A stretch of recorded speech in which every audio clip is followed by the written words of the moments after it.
My tape is on. Good evening and welcome to the April 25, 2017 business meeting of the Council of the Borough of Ringwood. This meeting is being broadcast live and will be replayed on Channel 77 throughout the week. Kelly, statement of compliance, please. Adequate notice of this business meeting has been provided in accordance with the Open Public Meeting Law, PL 1975, Chapter 231, setting forth the time, date, place, and purpose of this business meeting by Consent Agenda Resolution 2017-12, adopted January 5, 2017. Through a legal notice published in the Suburban Trends issue on January 15, 2017, and through notices faxed to the following named newspapers and posted on the bulletin board January 10, 2017, the Suburban Trends, the Bergen Record, and WGHT. At this time, please turn off all electronic devices during the meeting.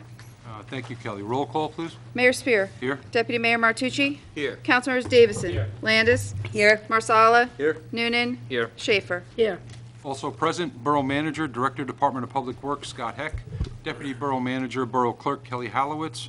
Borough Attorney, Richard J. Klemak. Borough CFO, Debbie Buchanan. And Borough Auditor, Charles Ferrioli. Please join me and rise for the Pledge of Allegiance.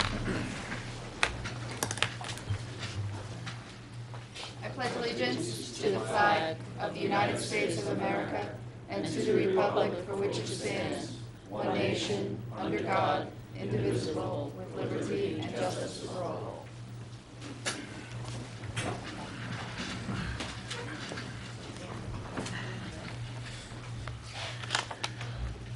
Okay.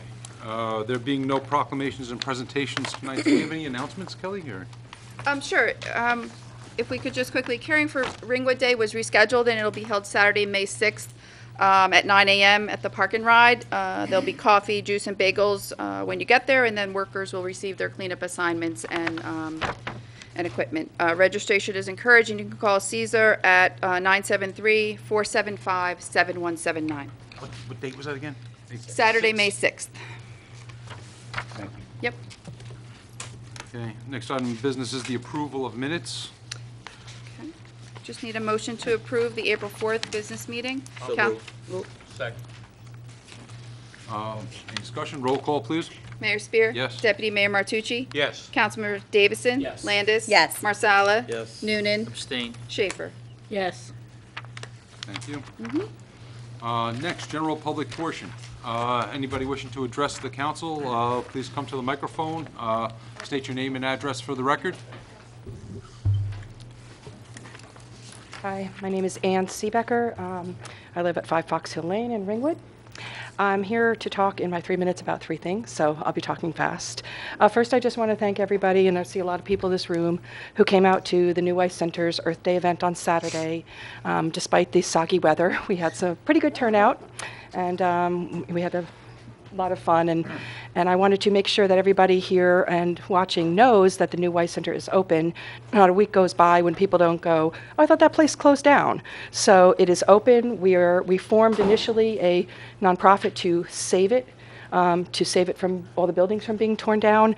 But beyond that, our mission is to serve the community. We have in addition to the original mission, which is nature, environmental education, we are doing field trips, summer camps, but beyond that, we're doing arts and recreation programs, and we would love feedback and input from the community, because we're here to serve the community, so we can be whatever the community needs us to be. So we have a lot going on.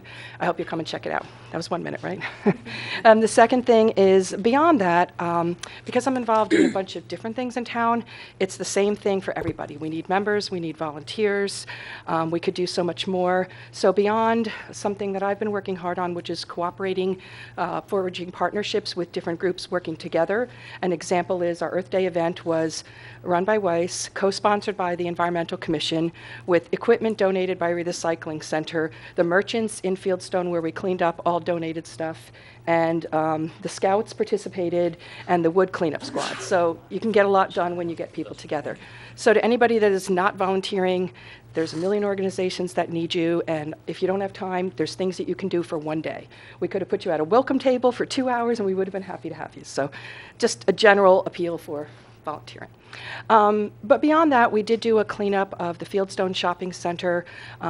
We got, I don't know, 25 tires, 1 million diapers, you know, the usual debris, glass, dangerous stuff. We did the perimeter so as nobody would be in the area where cars were going. Caesar was nice enough to give us bags and pickers and everything. We did a cleanup there all around the perimeter, including some of that little trail that is heavily used by the kids and is filled with dangerous debris.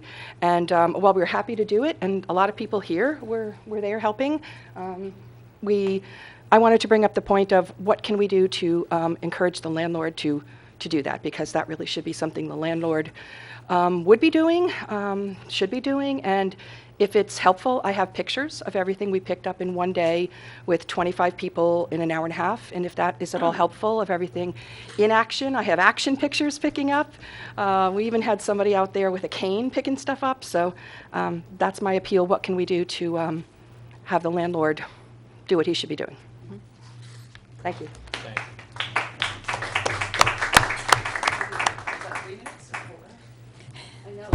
Fine. Where's the timer? Good evening. My name is Kathleen O'Keefe, and I've called 148 Cupso Avenue my home for the last 22 years. I live there with my husband, and the Schwabs have been in Ringwood since the 1930s.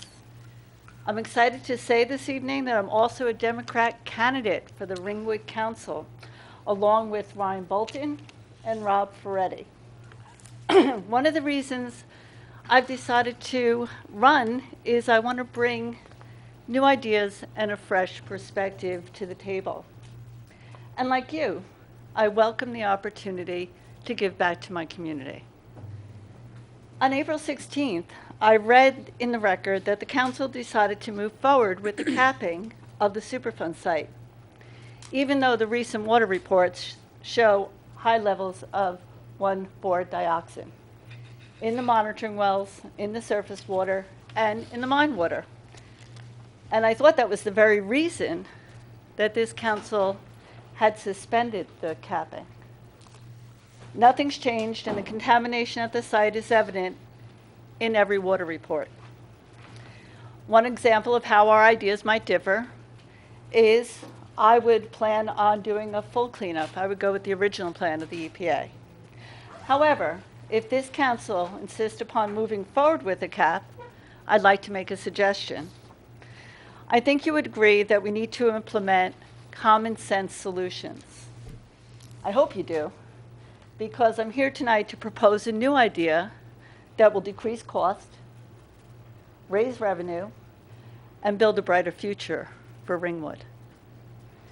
One of the main reasons I oppose a cap, because so much depends on whether they're properly maintained and protected. Studies have shown that they eventually break down. The main problem with capping is its potential to fail. A lot depends on whether or not the cap is properly maintained and protected. So I'm sure your intention is to be good stewards of this cap and this site, but who knows what the future holds? If a cap develops cracks or holes, it will prematurely erode. Caps require regular inspections to ensure that human activity hasn't caused any damage. This is why it doesn't make sense to construct a recycling center on top of a cap. This would mean a high degree of human activity that could compromise this cap. The cement over the cap will also hide any deterioration that is happening on the cap. It also seems illogical to build a new recycling center directly across the street from a recycling center.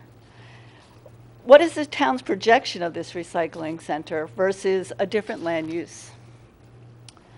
The town of Carlstadt in Bergen County came up with a solution to protect their cap on a property that was designated a Superfund site back in 1983.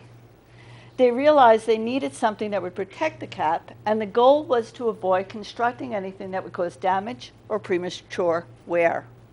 They came up with what I think is the perfect solution. This 6-acre site in Carlstadt will now contain hundreds of solar panels, all of which will be placed on top of the cap, but weighted down with sandbags, so there's no human activity. The plan for the solar farms were reviewed and approved by the EPA. On March 20th, the Carstuck Town Council approved a 20-year lease with KDC Solar. This solution ensures the monitoring of wells that the EPA set up will not be disturbed. It also allows their borough to buy power at a reduced cost. They will also realize a $200,000 profit on their lease agreement. It aligns with the New Jersey Energy Master Plan, which encourages the installation of solar panels on properly closed or remediated brownfields. Why not do this in Ringwood? It will provide us with a clean, carbon-free, renewable energy, creating the opportunity to decrease cost, raise revenue, and build a brighter future for our children. This is a great alternative to a recycling center, which many fear will actually become a transfer station, which would result in an increase of commercial operation right in the middle of a residential neighborhood. Let's put their fear to rest by taking the recycling center off the table. This neighborhood over here has already suffered enough from the devastation that was brought to them by Ford. Although I've outlined a better course of action if a cap is installed, I still maintain that a full cleanup is what Ringwood needs. Thank you.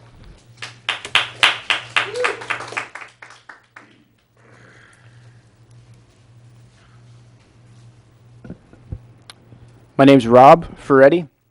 I live at 26 Longview Lane. As Kathy said, I'm one of the Democratic candidates. We, the candidates, still feel it's the right way to proceed with a full cleanup at O'Connor Landfill. Why leave 100,000 tons of toxic waste in a watershed community when we have the opportunity to do a full cleanup there? Recent water reports still show, as Kathy said, 1,4-dioxane is prevalent. It's present at the wells, surface water, and the mine water. Nothing has changed with the site relative to that, and it's evident in the reports.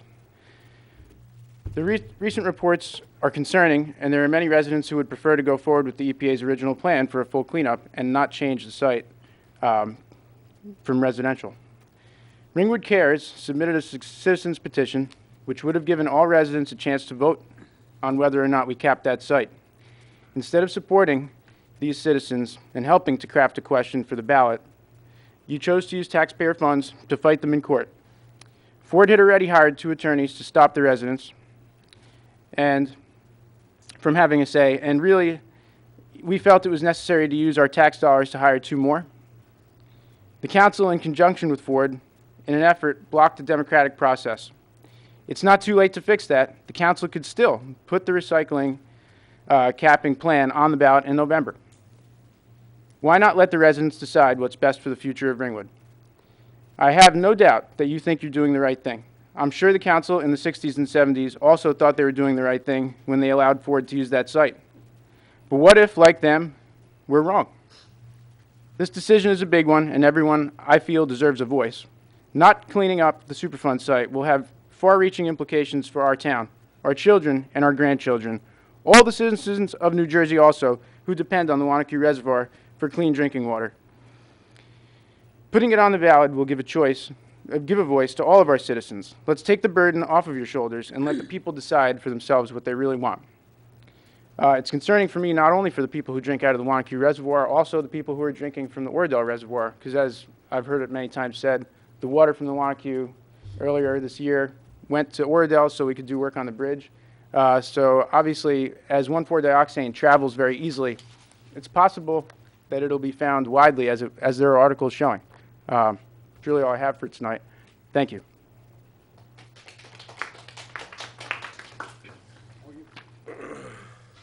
Yeah, hello. Good evening. Peter Sando, 24 High Point Lane.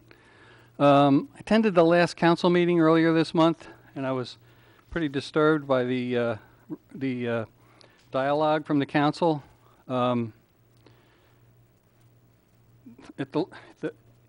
bulk of the discussion in the meeting was focused on enthusiasm for the St. Patrick's Day Parade and how much the council members love our town. And congratulations to Mr. Heck on his award, which is all well and good. But in his final comments, Mr. Heck proceeded to lambaste criticism and debate on social media, calling it false information or something like that, fake news, without actually referring to any of the facts that we've seen on various sites. Social media has become a platform for debate and discussion. He advised citizens to go to the Borough website for credible information. Of course, there's nothing on the Borough website that criticizes any policies or anything like that. There's just information, which is all well and good. But the traditional forum for citizen feedback and dialogue has always been right here, in the public portion of the council meeting. In fact, there used to be two public portions, one at the beginning and one at the end. But recently, in the heat of the Superfund debate, the mayor and manager decided that there would be no more back and forth during this time. Instead, they would note our comments and respond later in the meeting, creating their own one-sided reality and thus eliminating any questions or rebuttal or debate. Perhaps that is why there's so much activity on social media and less here at this public forum, which I noticed at the last meeting was not well attended. At the start of the last meeting, former Mayor Tall, my wife with full disclosure, addressed the most recent water report, breaking it down in detail for the council, and she warned about high levels of 1,4-dioxane being detected dangerously in close proximity to Sally's Pond, which empties into the Wanacue Reservoir. She questioned why, at the previous meeting, the council resolved to rescind its suspension of the plan to cap the toxins at O'Connor when they had this new information at their disposal. She then respectfully appealed to their better judgment to reverse course on this risky decision. Council made their notes as usual, but curiously did not even address or make any mention of the urgent information in this new report during the remainder of the meeting. I was shocked. Instead, Mr. Heck spent a good amount of his manager's report on attacking her, and mentioned my name as well, which is why I'm here, and implying that her only reason for speaking out was purely political. Let me tell you, there's nothing political about water safety, okay? Everybody cares about that. You do, we do. As you well know, after her term as mayor and councilwoman, like 10 years ago, Vanka has remained vigilant on this issue, serving over 10 years on the CAG and advocating for a safe and logical solution to this problem that has been a stigma on this town for over 50 years. Mr. Heck thanked the many supporters who call him every day and tell him what a great job he's doing. But in the meantime, he recently teamed up with Ford lawyers to kill the Superfund ballot initiative in court on a technicality. Let me tell you, the over 300 people who signed the petition are not invisible. Perhaps it would be better for our town if you would spend less time patting yourselves on the back and start listening to the criticism, because it's constructive criticism. Yes, we all love our town. That's why we must work to make it better. Please listen, and don't see no evil, speak no evil, et cetera, et cetera. And thank you for your time.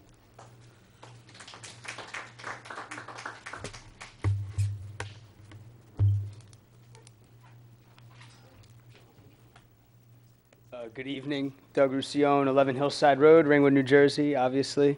Good evening, council, everybody, neighbors. I just have a quick question. Hopefully you guys could answer it right away. If not, that's totally cool. If you answer it later on, hopefully one of my kind neighbors here will fill me in on what the answer is.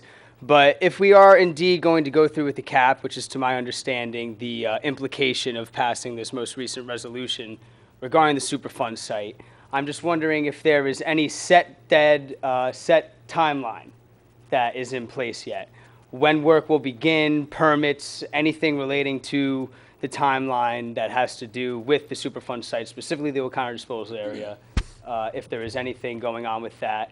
And if there is, perhaps it could be distributed to the public in a very productive manner, whether it be Facebook, put some real news out there, or whatever way that could reach the most people. That's about it. Thank you.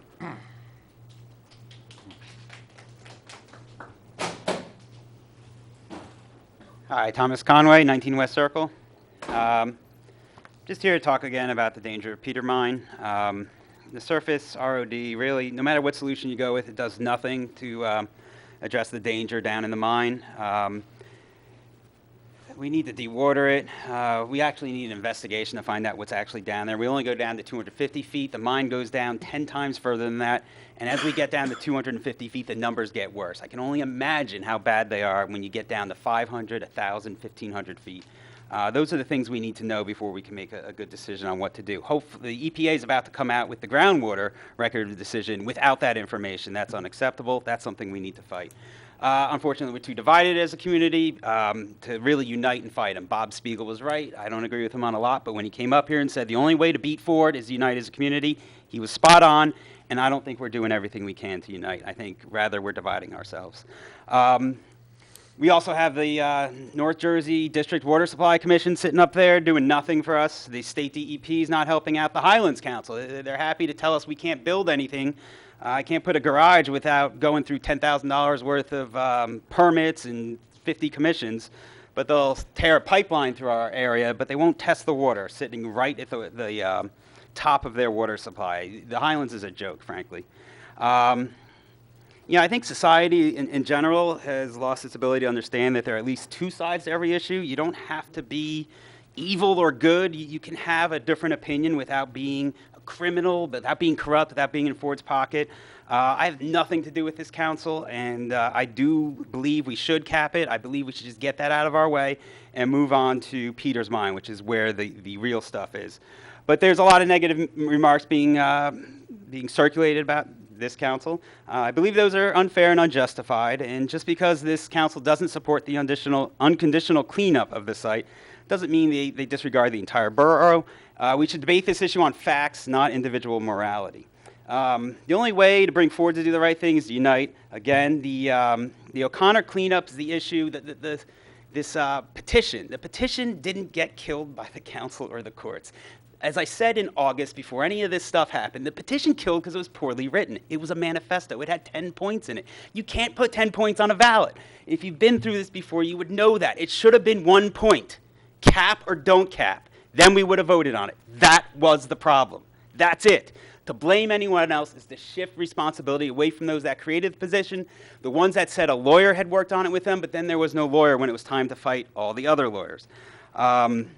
That aside, I know last meeting I got to watch it on TV, and thank you so much for putting it on TV. I didn't get to see it on YouTube, so I had to use TiVo and other ways to get it. But I lost a page here somehow. Sorry about that. Well, I'll move on then. Lost my page. Sorry about that. Well, let's take it to the fact. If there's a debate, I think a debate would be healthy for our community on the cap. At this point, the cap's not changing.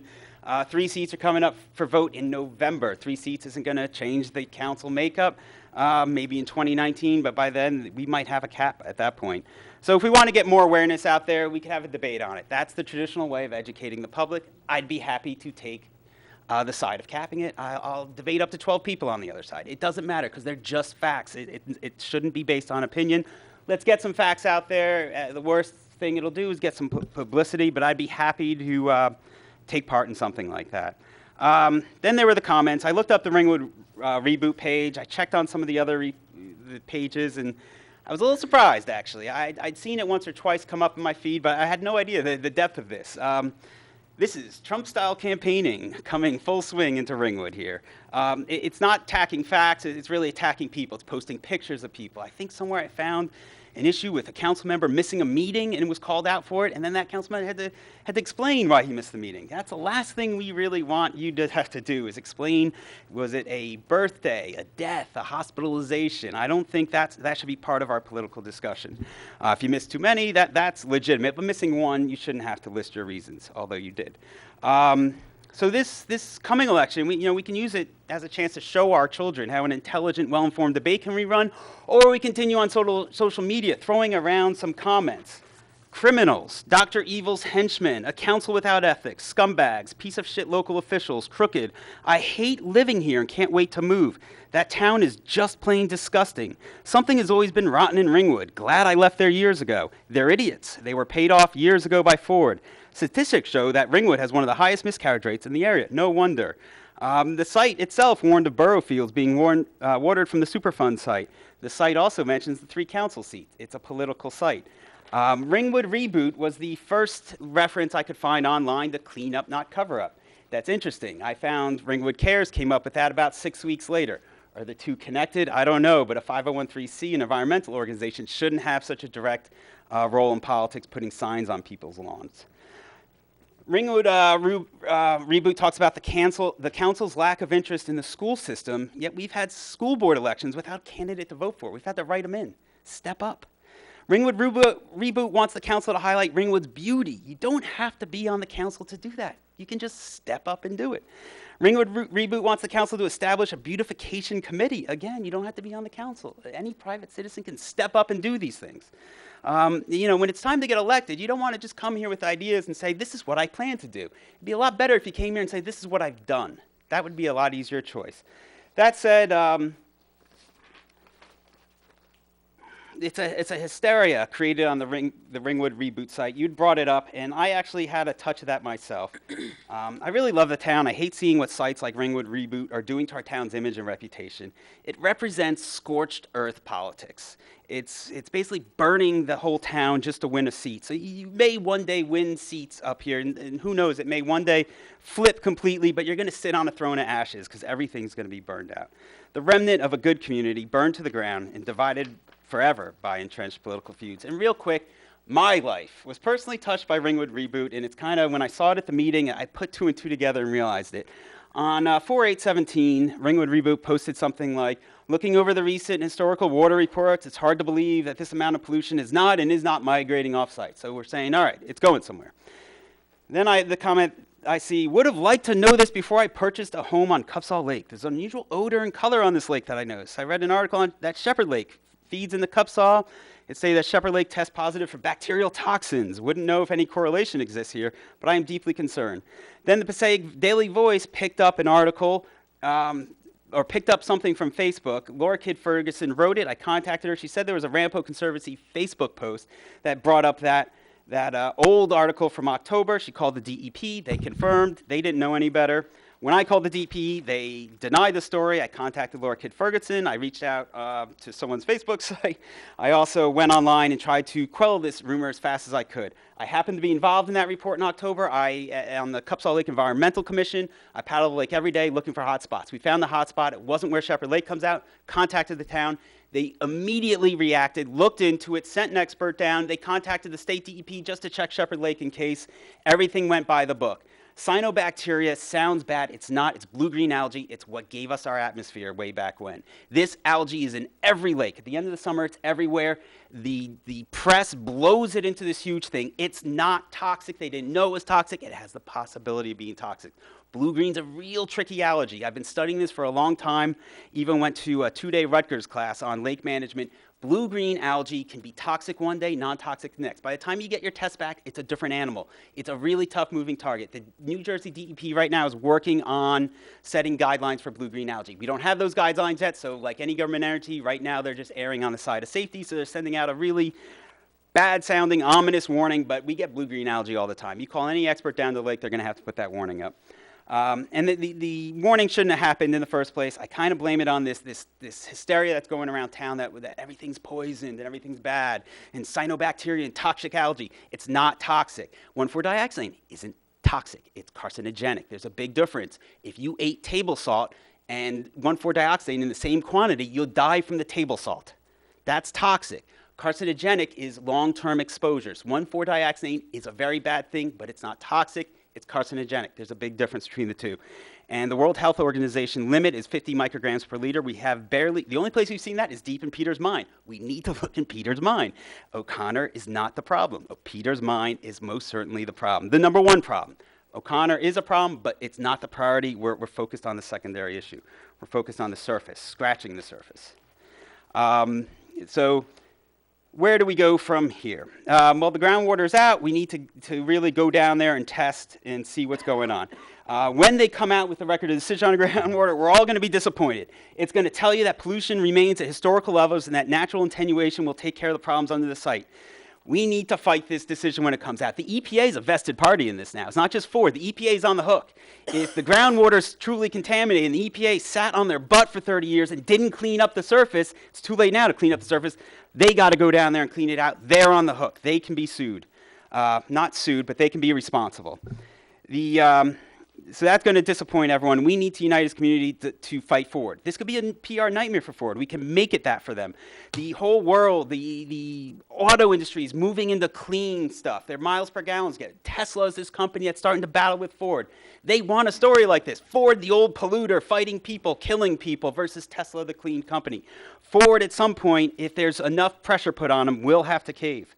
But we're stuck again in politics. We just can't break free of these divisions of the past. And if we can't, the future won't be any different.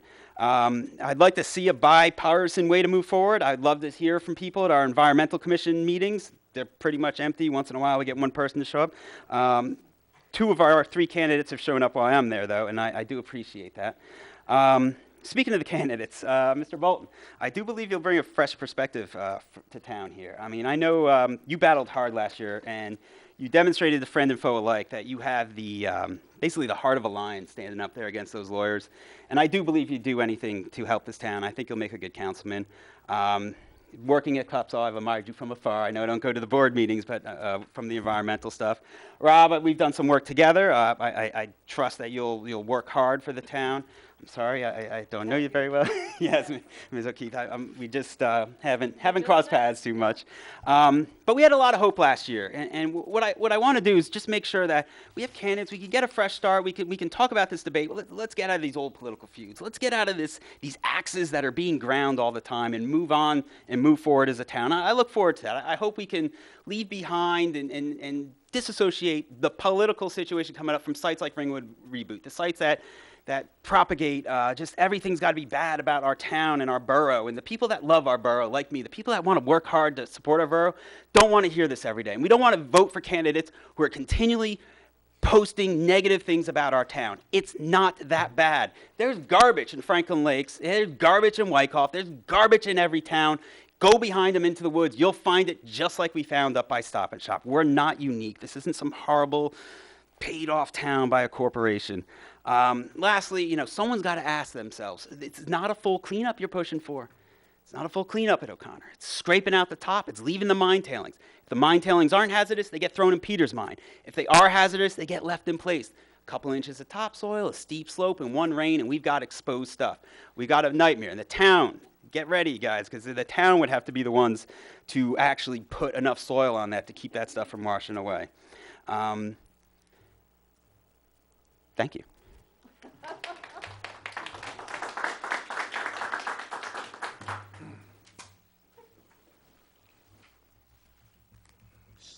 See no one, I move to close public.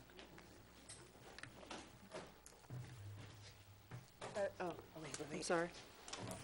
Yeah, okay. Hi, Venkatall, 24 High Point Lane, and still the object of Mr. Heck's affection after all these years. Mr. Martucci, on a few occasions you have mentioned that when I was mayor in 2004 and 2005, as the Superfund site was being relisted around that time, it was relisted in 2006. I said that the wells, Ringwood wells, were clean. I did, and I have never stated otherwise. I also supported a full cleanup of the site at the time. As a matter of fact, I just assumed everyone would because it just made sense for Ringwood. I've learned a lot about the Superfund site in the last 13 years. I have learned that Ringwood sits on complicated fractured bedrock. I have learned that the Superfund site and our wells are in the same watershed. I have learned that the toxic chemicals at the Superfund site are still detected in levels above safety standards, even after 50 years. In the wells, the monitoring wells, in the mines, and in the surface water. I have learned that the surface water and groundwater are connected. I have learned that the chemicals can virtually hide in the fractures and be released at any time. I have learned that many of our residents have become sick because they live on a Superfund site. I have learned that this council hired a geologist who said that she knows instinctively where the groundwater is going. And I have learned that that is impossible because no one knows where the groundwater is migrating. As was stated by Mr. Orling, the EPA geologist, 20 years ago. Because of all these facts, I am appalled that this council does not support a cleanup of the Superfund site. It defies reason, especially for Ringwood, the most environmentally sensitive and beautiful town in the Highlands. A town that I love, and that is why for the last 13 years I have been on the community advisory group sponsored by the CAG. And I am just totally in support of a cleanup on that Superfund site. It has to happen. You're just making the wrong decision.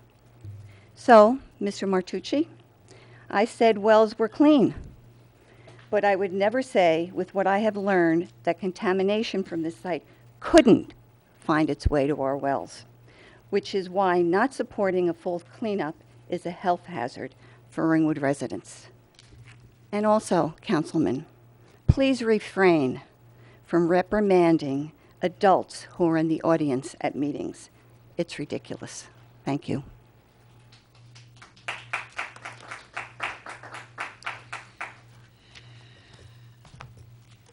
Seeing no one, I move to close.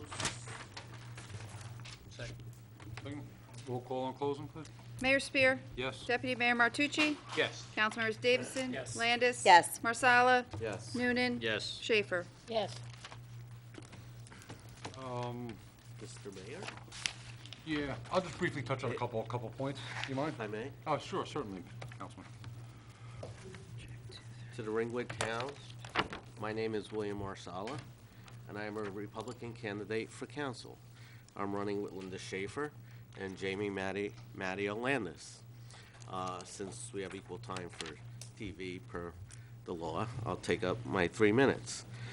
First, Councilman Martucci went after reprimand adults in the audience if they actually acted like adults instead of children. So that will do away with right away. But while we have differing opinions regarding a cleanup as opposed to a cap, what I will say is that all data that we have is in regard to the soil remaining in the ground and not actually moving the soil from the ground and cleaning it up. We have no data as to what would happen if it was cleaned up and if it was taken out, if it would be more contaminated and the contamination would move around the area or to different areas. Based on our expert information that we've received from our experts, the data shows that the cleanup, that the cap is actually the better way to go. And while we may disagree, one cannot say it's a wrong decision because it's based on data and information provided to us by our experts. Now, based on what other towns have done, different towns have different needs. So maybe the town that had the solar panels needed it, maybe that's what fit in that area, maybe that's what they just decided to do. It's not wrong, it's not right. There's many different ways to skin the cat, okay? This council has decided to go with a cap, and it's a decision that, as elected officials, we have decided to make. We've made that decision. To show or to push the burden of such a decision off on other people, okay, is not the reason why you get elected to the council. To push the burden off on other people shows that maybe you're not ready to make these type of decisions and you're not ready to sit up here. The reason why you get elected to these seats is to make these types of decisions and to make these difficult decisions, even in the face of opposition and adversity. I'm sure everyone has the best interest in the town, as do we as we sit up here. In regard to other comments made on social media, the Borough website is not going to have opinions or criticism. The Borough's website is not a website for that purpose. It's basically just going to have information regarding the town itself or issues in the town. So there is not going to be any debate on the website or not. As for myself, Councilwoman Schaefer and Councilwoman Landis can speak for themselves. I've been elected to this council, going to my 16th year up here. I have a very long record, many accomplishments, which I won't list here and take up more of the council time, but I'm sure you either know about them or you will know about them. Thanks, Mr. Mayor.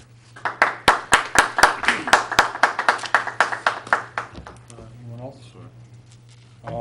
Let me just hit a couple of points really quick. Discussion about the caps and what happens if the cap fails. What you're seeing now is after this material's been deposited for 50 years without a cap. They take the tests of the groundwater. This is all without cap. The caps they're proposing are permeable caps. We're going to allow rainwater to percolate through them and go through whatever landfill material, contamination is there, and still get into the groundwater. If the cap fails, it turns into what is here today. What the cap is meant to do is to prevent human contact with this material. So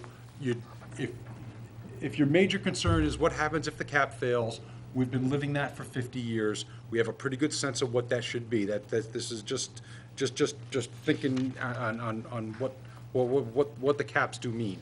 The recycling center actually does put an armor type of coating over the top of the cap that would be at O'Connor. How much maintenance? Everything requires maintenance. That's all been worked out. We're very mindful of the fact that these things need maintenance. I think one of the speakers spoke about the petition. The petition failed on its own merits. It didn't need all that much help or prompting from the council. I agree that that Peter's Mine needs to be looked at. I certainly agree with that, and we will wait until we see what the report comes out and says, and go with it from there. I do not have a timeline for construction on the OCDA. I don't know, Mr. Heck, do you know what the latest is there? Or, I mean, those timelines were kind of published, but they were very rough. I don't know if there's even an approved work plan yet for. There's not an approved work plan, and the EPA sets the timelines, and I think they have to wait for the Indiana bat to be done with whatever season they're in before they could even clear the site. But all those timelines are set by the EPA. All righty. All right, and yes, no one knows where the groundwater is going. I guess at some level you could say that. That's why they drill a whole bunch of wells and test it. And that's what they've done, and their results have been consistent over the years, and I think that what they really look for is consistency. If they get, results that are expected, then they're comfortable with going ahead with a remedy. That seems to be their modus operandi. I'm not really capable, I can't interpret their data for you. I can tell you what they say about it, and what they say is that the 1,4-dioxane is not a threat to human health where it currently is right now, and we have no reason to expect that it's going to be anyplace else than where they find it now. So I feel pretty comfortable in moving forward with the cap at O'Connor, and that's the direction we're going in. I don't know. Do you have anything you want to add, Heck? You touched on most of it. Solar power, we've looked at solar power in a lot of different sections of town. You need to have enough usage in your area to accommodate that. You can't just dump that into the grid. That's not as simple as a solution if you don't have enough use for it. Just like the same reason we couldn't put it at the library in the park and ride, because there's not enough end user there. But that's something we could talk about later. One of the speakers talked about moving the water from the Wanacue Reservoir to another reservoir. The other thing that's important for everybody to know is while that does happen, they do move water around.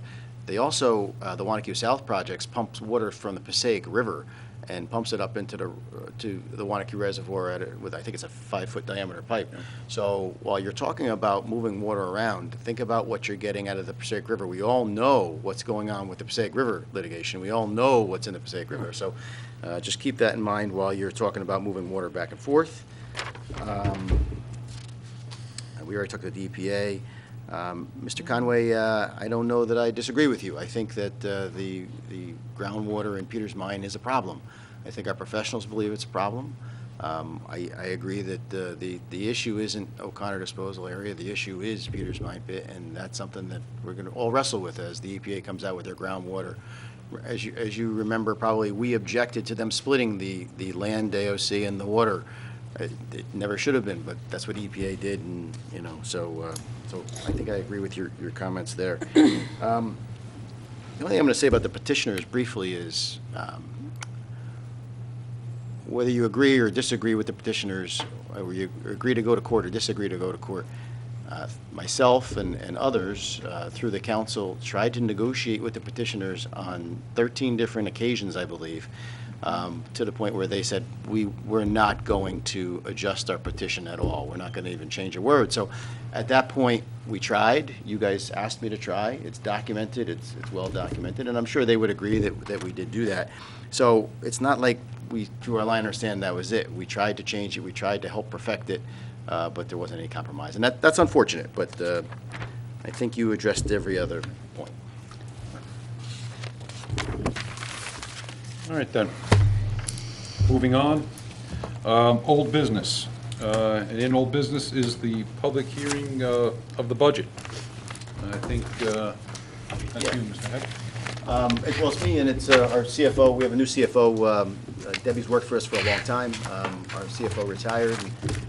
Debbie has filled those shoes, so she's worked hard on the budget. She's worked hard for the borough for a long time, so she's going to help me with it tonight. She's put a lot of time and effort into the budgets over the last bunch of years. Now that she's a CFO, she's responsible for it. So I did not do this on my own.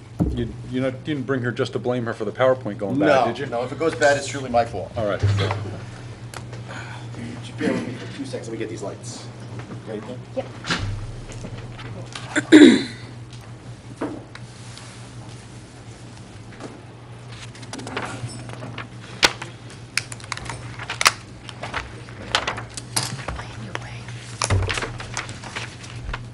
Forgive me.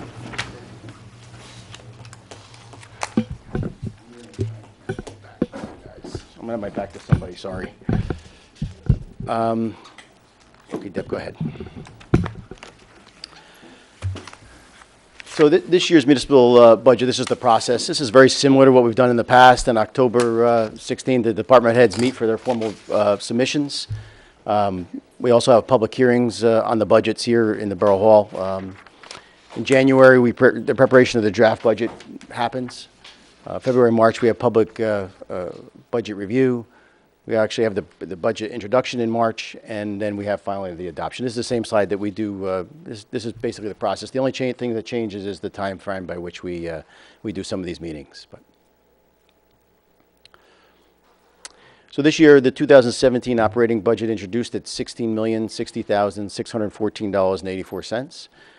There's an operating budget increase for 2016 of $439,971.15. As we go through the budget, we're going to talk about some of the things that we've done in the last bunch of years. The additional revenues that come in, the Clean Communities money comes from the state for recycling, same with the tonnage grant. We also have interest on investments, which everybody could kind of laugh about because that's essentially non-existent. The sale of recycling materials is down a little because there's such an amount of recycling materials in the market that we don't bring in the money that we used to bring in. And this year we haven't had our municipal auction. Generally speaking, with the help of Ms. Holowitz, we sell everything that that's not nailed down. We have an auction every year, and we bring in, I would say, 30 to 50,000, depending upon what we're actually selling in that year. Other revenues that we've done over the last couple of years, we take care of Snakedown Road, Bloomingdale, the roads, because they don't have access to it. It's only through our town. We charge Bloomingdale $36,000 for that. Stormwater cleaning, we send our trucks and crew to Pompton Lakes occasionally to do some stormwater cleaning for them, and we have a contract with that. Our Division of Public Health, we currently we have been for quite a few years in town of Wanacue, where we run their health department. They have some staff, but our health officer and our health department here oversees that. We have a new shared service this year with the finance department. Debbie as our CFO, our tax collector, our QPA, what else? What other title do you have? You have quite a few titles. Is using her services down in Pompton Lakes. They're hiring her as a CFO to do review their books. So we charged Pompton Lakes $35,000 for that. Our engineering, we do Wanaque's road program and things like that, so Mr. Uhas charges Wanaque back. So these are all, it's $170,000 worth of revenue that we get from other communities by, without any additional cost to us from our employees. This is something they do in the course of their daily job. Surplus. Surplus balance in December 31st, 2015 was $2,682,891. We used $1,356,000 for the budget in 2016.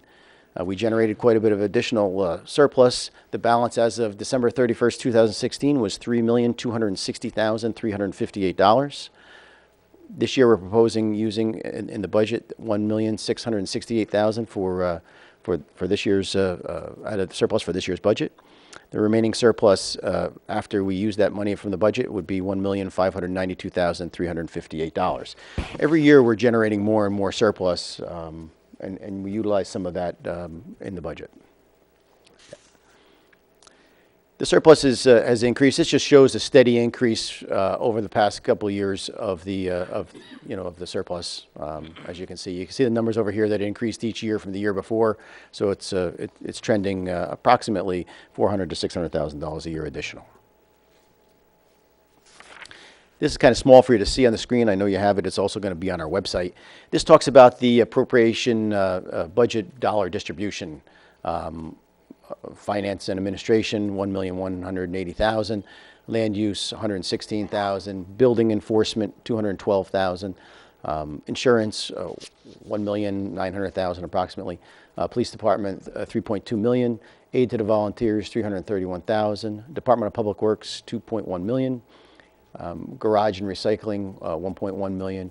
Vehicle maintenance, almost $400,000. Health department, $430,000.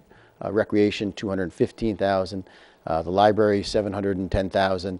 Administration and operation expenses, $205,000.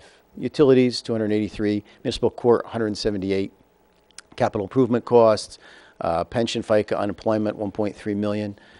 Debt services, $1 million, and reserve fund collected taxes. And that you'll see this on the website, but over here it shows you the percentage of each particular department, and here's the cost for 2017. This represents a bar graph of the exact same thing that we just talked about. This is the salary distribution. As you can see, the Public Works is about 24%, Recreation is 3%, Health Department is about 5%, the Court is 3%, Finance Administration is about 12%, Building Department is 3%, and the Police Department is 53%. Keep in mind that the Police Department, though, is a 24-hour-a-day operation. Healthcare. Healthcare is the elephant in everybody's room. I mean, healthcare is expensive for everybody. It's contractual. No matter what union we have, no matter we have a contractual obligation to provide healthcare at certain levels. 2017, our cost of healthcare was $1,590,000. Employee contributions is $225,990 this year. Additional savings that through some of the legislation that's been passed. 16 of our employees opt out.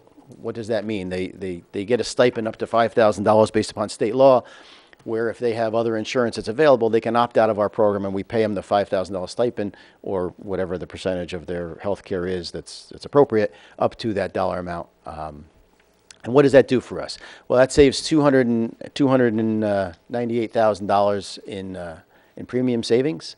Of course, we have to subtract out what the costs are for those waivers that are paid to the employees, and that's $69,553. So we actually realize by that opt-out program $229,000 when we back out the costs. This isn't working anymore. Okay. Controlling insurance costs. You know, what are some of the things that we do? Insurance is a huge thing when you talk about healthcare, we talk about other insurance. We regularly review our insurance policies to ensure that we're getting the most competitive price, and Kelly's handling our insurance now. We just As a matter of fact, something as simple as we went out for life insurance. Our police department is required to have life insurance based upon contract. I think you saved $8,000 on a very small policy this year by going out for that. Well, we locked into the rate for 3 years, so it's Yep. And 28% savings. many of the employees in Borough Hall have multiple titles. I've heard a lot about this. This reduces a lot of healthcare costs. Let's be honest. If you have, I'll use myself as an example, you have a DPW director and a borough manager, and you have two people in those roles, the average family has an insurance cost of $32,000. Well, that's $64,000 for those two particular positions, right? I think Debbie has 3 titles. Just about everybody in this building has extra titles because what happens as we slim down our government, we give those titles to other people at a reduced rate, and we'll talk about that a little bit. This reduces the need for additional employees that are on health care, which is a significant savings. Health care is expensive. What else have we done? We created a safety committee. We've had accidents throughout the period over a course of time with our employees, workers' comp accidents, whatever the case may be. So we created a committee, and we address all the lost time accidents with this committee. And it's a committee of people in the building from every department. And we address that, and we work on safety issues. And as a result of that, we've seen a 38% reduction in long-term injuries. And obviously, the less exposure you have, the less claims you have, the less your insurance is. It's all based upon experience. I think everybody pretty much knows that. We're also offering, we told you we have contractual obligations for our insurance, but we're offering 3 or 4 different plans to our employees, which will save the borough money because they're cheaper plans. It's good insurance, and it also will reduce the amount of contribution that they make. The employees aren't happy that they have to contribute, but it's a fact of life in today's day and age. And if you can get a different kind of plan that saves them money and saves us money, it makes sense. So that's what we're offering in all of the contracts this year, and there's some interest with the employees. Controlling other costs. Streamlining departments and responsibilities greatly control costs. As you streamline the departments and as you find people doing more within the building, it saves on labor, it saves on all kinds of healthcare costs and fringe benefits. Imagine what the healthcare costs would be if we had an employee for every title and every job in this building. It would be astronomical. You couldn't afford it. When an employee takes on an additional title, it's significantly reduced rate. That's just a fact of life. If you look at all these combined titles, you'll find that they're half, a third, a quarter of what they would pay a person to do the job. And they're functioning, they're doing it well, and sometimes they put extra time in to do it, but they are doing that. Another myth is titles. You don't get paid by titles. Municipal titles reduce salaries, also reduces the borough's pension contribution, as pensions are based exclusively on the total salary, not on the number of titles. You could have 7 titles, it really doesn't matter. All that matters is how much you get paid by the Borough of Ringwood, and that's what your pension is based upon. This practice is done every day in the private sector. It's also been very effective in our building for controlling costs, because it's all about controlling costs and stabilizing taxes. That's what our job is here, providing a service, providing health, welfare, and safety, providing a stable base and a good community. Debbie, ready? This is the trends of the borough employees. You can see over the last couple of years that there's been a 12% reduction for the last 8 years. The upper numbers are the full-time employees, the lower numbers are the part-time employees. This is the average assessed household tax increase at the municipal level. This is only the municipal level since going back quite a few years. As you can see, the last couple of years it's been pretty stable. This year we're proposing $24.85. Last year it was $39 on the average tax payer of a home of $301,000. That's the average. So you can see we're trying to keep it stable as best we can. This is how we compare to the municipal tax rate for Passaic County. These are all the taxpayer of the counties in the Passaic County, all the towns. And here's where we are, and that's where we are as in terms of the tax rate for all the county towns. I'm going to talk a little bit about our police department. You saw that they they're a significant part of our budget, but they're an important part of our budget. And these are just some facts that we were named 20th safest cities in 2016 in New Jersey, 69th safest city in America in 2016. The police department responded to 13,623 calls in 2016. Our officers performed 3,236 vehicle stops. They're very proud of the Junior Police Academy. We had 79 cadets in it, and that's looking to grow this year. And everything that we do with those kids, every kid that we reach, is that one less kid that we have to worry about down the road for things that they shouldn't be involved in today. So that's a great, great program. They taught DARE through the school system with the alcohol and drug awareness to the 5th and 7th grades. 10 of our officers received life-saving awards in 2016. I don't think that's happened before. They participate, obviously, in Safety Town for children that are going into kindergarten, and they also provided some scholarships to our children. These are some pictures of things that they've been involved in besides, obviously, law enforcement. I mean, these are just some things that we have a police department that want to get involved in the community, and this shows it, whether it's St. Patrick's Day Parade, whether they're raising money for research, the Plunge for Prevention, the Academy. Here's an officer who just did some pickup basketball with somebody, and of course the senior dinner, which is extremely well attended. They help out. The winter of 2016-17 that everybody thought was going to be a mild winter until it ended. This is the first year that we used salt brine. You saw a lot of the lines on the road, and that's salt brine and beet juice. We do that to try and cut down on the amount of salt. It's certainly more environmental friendly, and it stays on the road, and it helps to keep the ice from bonding to the road so that you can clean it up a little easier. We used 13,500 gallons of salt brine, which reduced our salt. There were approximately 18 events this winter for snow. We used 1,700 tons of salt. And right now, you can see down here, our crews are working on repairing the damage, filling the potholes, and working on berms. A big part of the DPW's job that people don't always see is their emergency response. They're the first ones on the scene when there's a tree down, when there's wires down to clear the road to, they don't do actually the wires, but they got to get the trees and the limbs out of the way. Whether there's flooding, whether there's someone's house is in trouble, they're the first ones that are there, in addition to the police. All that snow over the years it takes its toll on the trucks, and that hard work. You can see these trucks are the rust and the salt, what it does to the trucks, it gets in all the bearings, and it's very difficult on the trucks. But so these are some of the pictures of what our fleet looks like. This is the rest of the fleet. I mean, snow plowing takes its toll. Remember, we have 150 lane miles of roads that we have to plow and maintain in various different terrains, so it's not easy.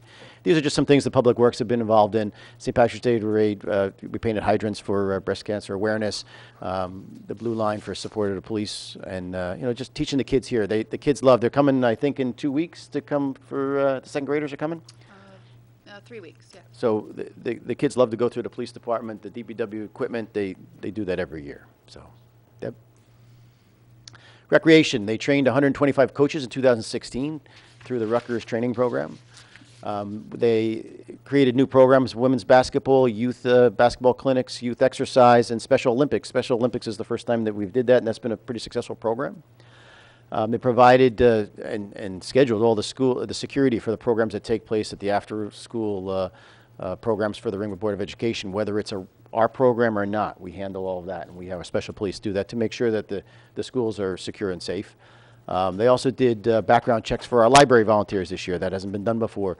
That's something that we believe that if you're working with our children, we really want you to have background checks. So every coach has background checks. They have discount tickets for so many things, Jets, Devils, Radio City, you name it, go on the website, it's there. And their registration continues to rise. This year they had a total of 3,198 registrations in 2016. It increased last year, and it looks like this year it increased by 8% again, so they're doing a good job. And of course they sponsored the senior fall dinner, which I think the seniors are lining up already to get tickets. And here's just some Ringwood recreation again in our community, some different things that they've done. Go ahead. The health department. The health department is doing a lot of different things. We have a nurse that's pretty proactive. They held 11 child health clinics with 71 visits from our residents, 61 tuberculosis screenings. They provided nurse visits to residents if they need a wellness visit. They approximately 300 flu vaccines were administered, as well as several other vaccinations. Educational programs. They're doing a lot of different programs. Bloodborne pathogen, wellness challenge, Alzheimer program. They're doing a lot of different programs. Some of the other things they've done is the health fair, the safety town, borough class trip. Safe sitter is an important thing for our kids to have. Cancer screenings, Lyme disease panel discussion, and they've been over by the farmers market, and they're going to do that again this year. They had a lot of blood pressure screenings, and they administered 282 rabies vaccines during the rabies clinic this year. So they're active, and they're getting more and more active every day. Let's talk about some of the capital improvements that we did in 16. It was a pretty busy year in 16. McGee Road, this is the drainage and the paving that was done. As you can see, we had to rebuild all the drainage, because otherwise you don't end up with something like this. But this is what it looks like after. Same thing, this is McGee Road and Meadowview Terrace, before and after. These are after pictures. Ash Court, Stonetown Road, all that was paved. This is Northgate Park. They're fixing a drainage problem before they got paved. We try to fix all the drainage and the water coming out of the road before we go ahead and pave it, otherwise you're wasting your money. As you can see, here's water sitting on the side of the road here, and that erodes the road. You can see all the cracking. Anytime there's cracking in the road, it's usually a bad structure or water damage. So you can see that's what it's like before, and after they fixed it, this is what it looks like now. Just more of our drainage programs. This is Cheshire Lane. We had to do a lot of drainage there. They needed to divert some of the drainage elsewhere. Borough Hall. Borough Hall, as you can see, this is how it's looked like for years, and not really a very nice picture for our community. People come and buy, this is an image for our community, so we went through a renovation on the outside, painting, and trying to make it look a little bit more, so that the new building and the old building matched a little better. That's what that looks like.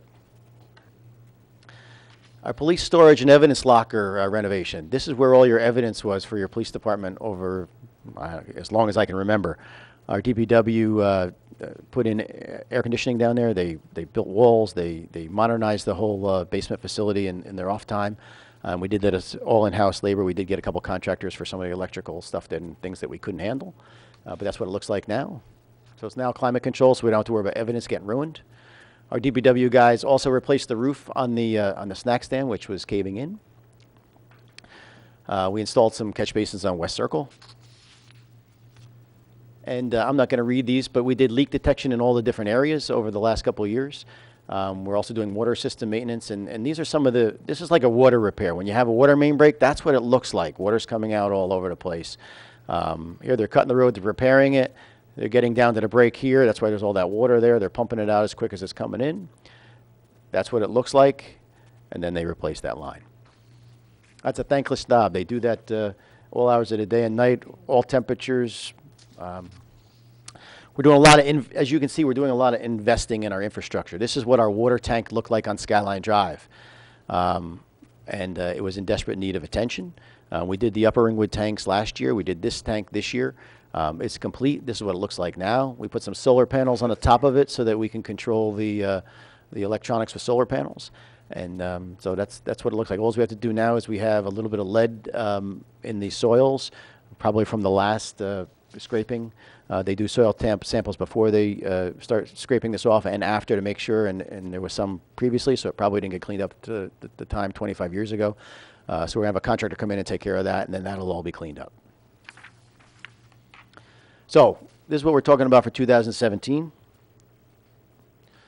This is the priority list for paving in the Erskine area. We're talking about Cupsaw Drive, the Loop, Kendall Drive, Kingsley Road, Wimbeam Lane, Horseshoe Bend, and I believe Cupsaw Avenue, Cupsaw area we're doing Summit Point, Club Road, High Point Lane, Apache Trail.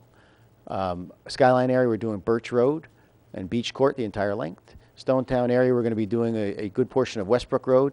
Ellen Street is in need of some attention. And I think that also the DPW garage is probably going to get paved if we have enough money left over from all of this to get that accomplished.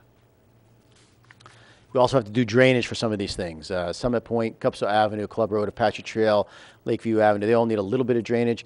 The Cupso Avenue, Club Road, Summit Point is significant drainage, but it desperately needs to be done. Cupso Drive, we're hoping to get most of Cupso Drive done with the DOT program. We're gonna see if we can. We got most of the drainage done. We have to do a little bit, so that's kind of our goal. Kingsley Road, the other end, the end closer to Hope Place, we're going to try to do a little bit of a realignment of that road so that it's not a hard bend. The kids coming around that corner, you can't see them, so that we're in the process of doing that. We're also doing some drainage in Burnt Meadow Road and Skyline Birch Road, Edward Drive, and Nottingham Court. So some of these have been already complete. The water system modeling, we're continuing. It's in the engineer's hand now, our water consultant. This year, it's Upper Ringwood's time for leak detection.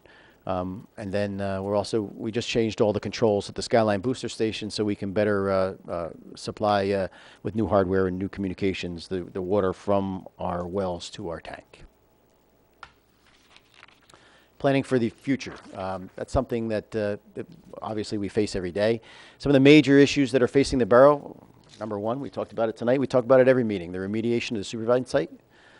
And without discussing the merits of the Highlands legislation, the fact remains that Ringwood has lost significant tax revenue because of the Highlands regulations. I think we can all agree to that. That's just a fact. You look at every one of our tax appeals, that's number one on their list. So that's another problem that we're dealing with.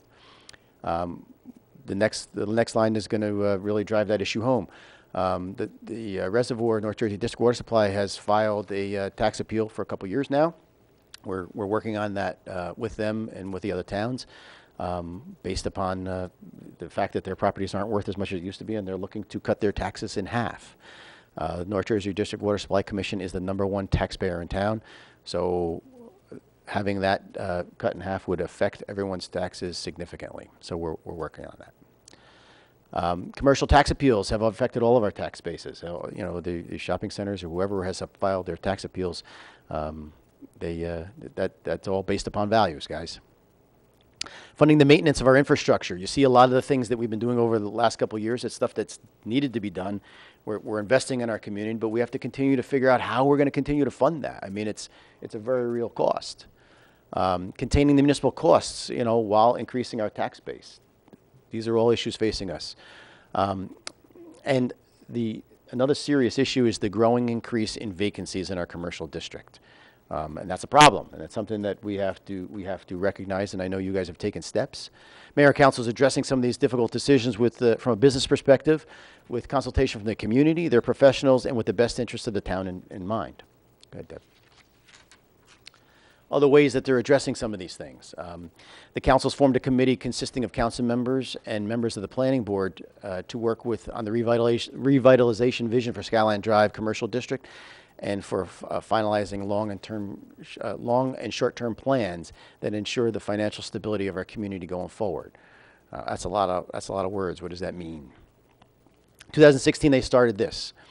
They hired a real estate evaluation group to provide a market study analysis demand for the retail development within the context of the local and regional submarket. They hired a guy who says, what's the best and most likely use for this area? There's no sense chasing something that's not going to make sense based upon the demographics, so that's what that is. They hired a planner to assist in this redevelopment for the Skyline Drive corridor, because we all agree that Skyline Drive corridor needs some revitalization. They hired an architect. You know what? We're not going to leave this for just anybody to decide what we're going to do. We're going to hire an architect before we create any kind of zoning or before we do any kind of amendments to change it to zoning ordinances to see what the consistent face of the community in that area we want it to be. How do we want it to look? They hired a wastewater consultant to address the existing and the future issues. Let's be honest, folks. You shouldn't be shopping in the store and smelling sewage, even though it's working great.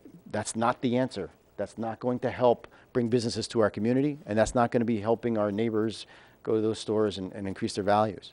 They also hired a land use attorney who has experience in redevelopment.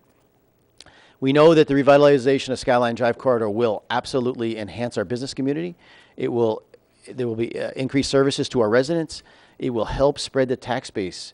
Right now, more and more of the tax burden's being shifted onto the residents. We need to shift some of that back. We're never going to solve that problem, but we need to stop that. We need to try and get a commercial district that's paying its fair share and is sustainable.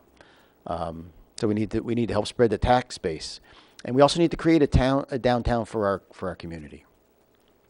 I know that the council is going to be presenting their plan. Some of this stuff's all coming to fruition at this point. I know we're also in litigation with COA, right, Mayor? That still continues. So that's some of the other ways that we're addressing some of these issues. So this is the difference in appropriation. Now that we're getting, now I gave you a lot of the stuff that we've done. We gave you the numbers early on. 2016, $15,620,643.69. 2017, $16,660,614.84 for an increase of $439,971.59.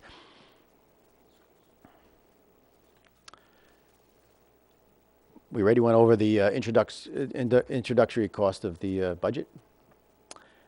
That's the increase I just talked about that. This is how much they're under the appropriation spending cap by $590,639.42.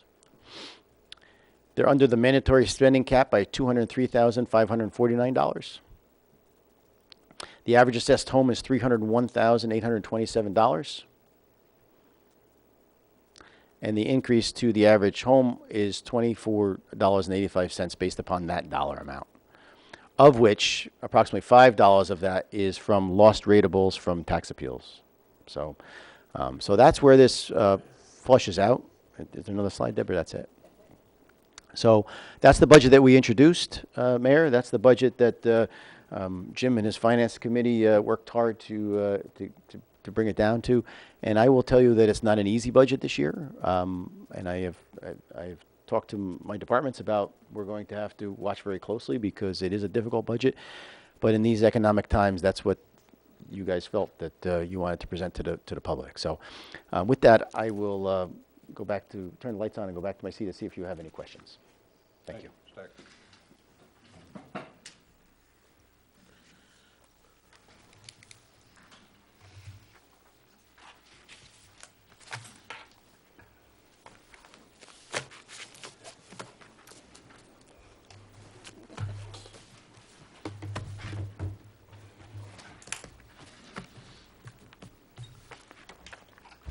Okay, any questions or comments from the council?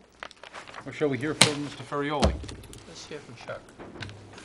Always good to hear from Chuck. Well, not always. It's been a couple of years, it hasn't been good to hear from Chuck, but I'm hoping this year's better. Unfortunately, Mr. Heck has learned too well because he's kind of stolen my whole report. Yes. I usually talk about the caps, but you're well under cap on both the appropriation and on the revenue cap. Did you adopt the indexing ordinance? You're going to do that tonight? We'll do it tonight. I would do that tonight. The indexing ordinance, as you know, allows you to bank cap for 2018 if you need it. So it'll have no impact on the 2017 budget. It's there as an insurance policy I recommend to all my clients. The one highlight Mr. Heck failed to talk about is there are other communities in this county that had an increase in ratables this year. Therefore, Ringwood will be seeing a decrease in the county levy. So the net county and municipal will be a decrease of the average home of approximately $41. So once I have the A4F and know the two schools, I can tell you what your total tax levy is going to be. But right now, the municipal is up $2 a month or $24, and the county is down $66 on the average home. So that's good news, and we look forward to it because it's a decrease. But as Scott said, it's because our rateable base isn't growing, which is what I'm also seeing in most of my Highlands towns. Unfortunately, we're still dealing with tax appeals. Appeals are less, but they're still out there. If you have any questions, I'll gladly answer it, and if not... How's Moody's rating? Our Moody's rating, once again, ever since the financial crisis in which the credit rating agencies put AAAs on, we know that was bad paper. They do a annual or biannual rating. And our last two ratings, and the last one was a month or two ago, we've been upgraded to AA positive stable. Now what that means is we're one notch away from AAA. AAA is the highest paper you can actually put out there. My feeling is, based on all the various credit ratings I've gone through, I have 3 clients that are AAA.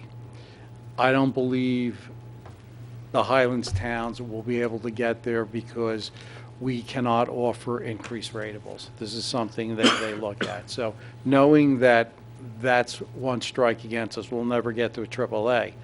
But a AA positive stable is a very excellent credit rating. And you see it whenever we issue debt. Our rates are very low. Chuck, can you explain the significance of that rating? What does it mean to our finances? Well, the stronger the credit rating, the lower the interest rate you pay. And what it means to someone that's going to bid to buy our bonds, that if they buy our bonds, they're going to get repaid. That's what it's all about, is risk. So being AA positive, we are very, very strong, and the potential of us defaulting is non-existent. All right, so if you have good credit, you pay a lower interest You pay a rate. lower interest rate. Can I That's ask another question, Chuck? If you could explain, when you said we're below cap, could you explain to everybody what that means? In New Jersey, we have to live with 2 caps. The more stringent is the Governor Christie cap, which is the 2% on the tax levy, which basically says your levy cannot go up more than 2% per year. There are some exceptions to it. So that establishes a number that you cannot exceed. On that cap, we are 203,000 under. So if we wanted to, we could have increased our spending. We could have increased our tax levy by another $200,000. Council chose not to in the budget you put together, and you're well under the cap. The second cap is the one that's been around since 1977, which I think we can all admit has been non-effective for controlling taxes. This is a cap on the appropriations. And on that cap, we're almost 600,000 under the spending cap. The indexing ordinance that you will vote to adopt tonight will allow us to save that 600,000 for prior years if needed. So it has no impact on your tax rate for this year, and it is there as an insurance policy. And I've used this example before. I know you've heard it, but I had a client one time that had a gang problem. And to deal with the gang problem, they decided to add a special gang unit to their police force. They were able to do it because they had the appropriation cap banked. If they did not have it, they would not have been able to do it. So I look at it as an insurance policy. I recommend everyone do it, and it has 0 impact on your tax rate for 2017. Mayor, as an example, we got an upgrade last year, we got an upgrade again this year.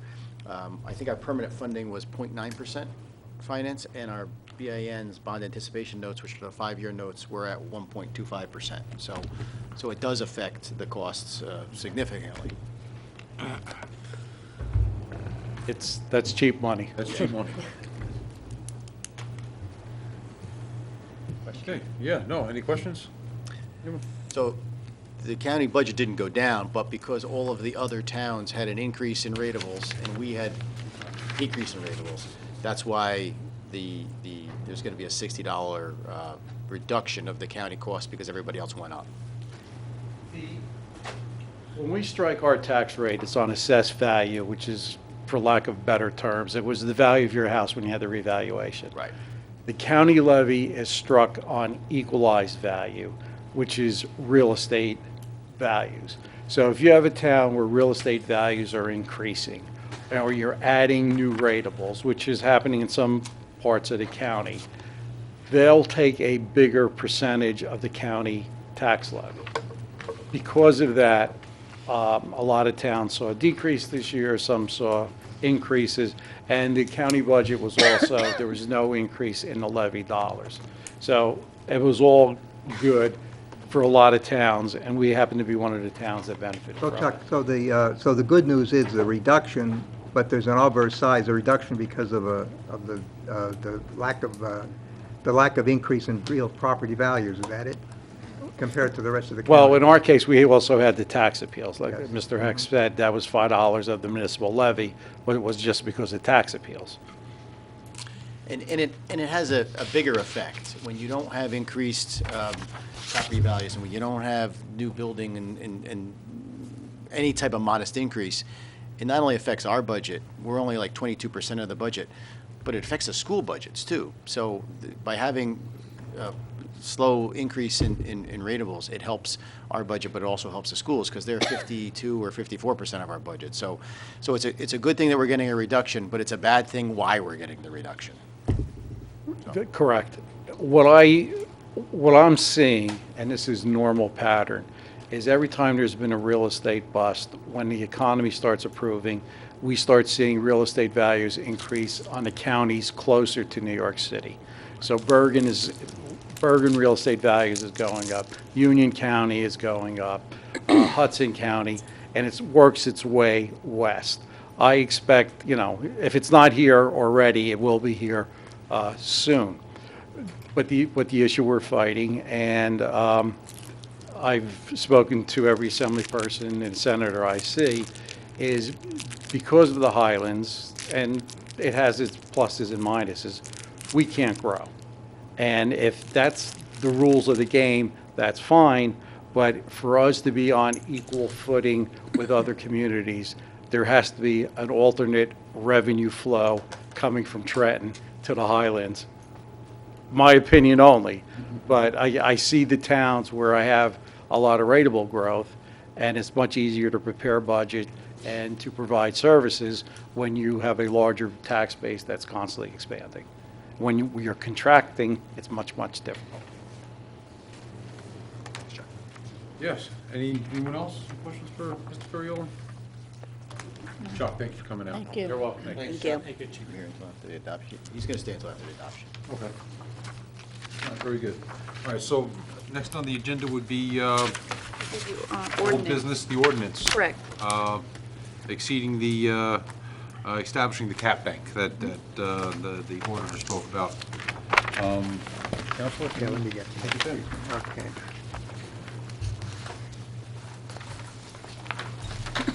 This is ordinance 2017-04. Motion to read by title, please. So moved. Second. Roll call? Mayor Spear? Yes. Deputy Mayor Martucci? Yes. Councilmembers Davison? Yes. Landis? Yes. Marsala? Yes. Noonan? Yes. Schaefer?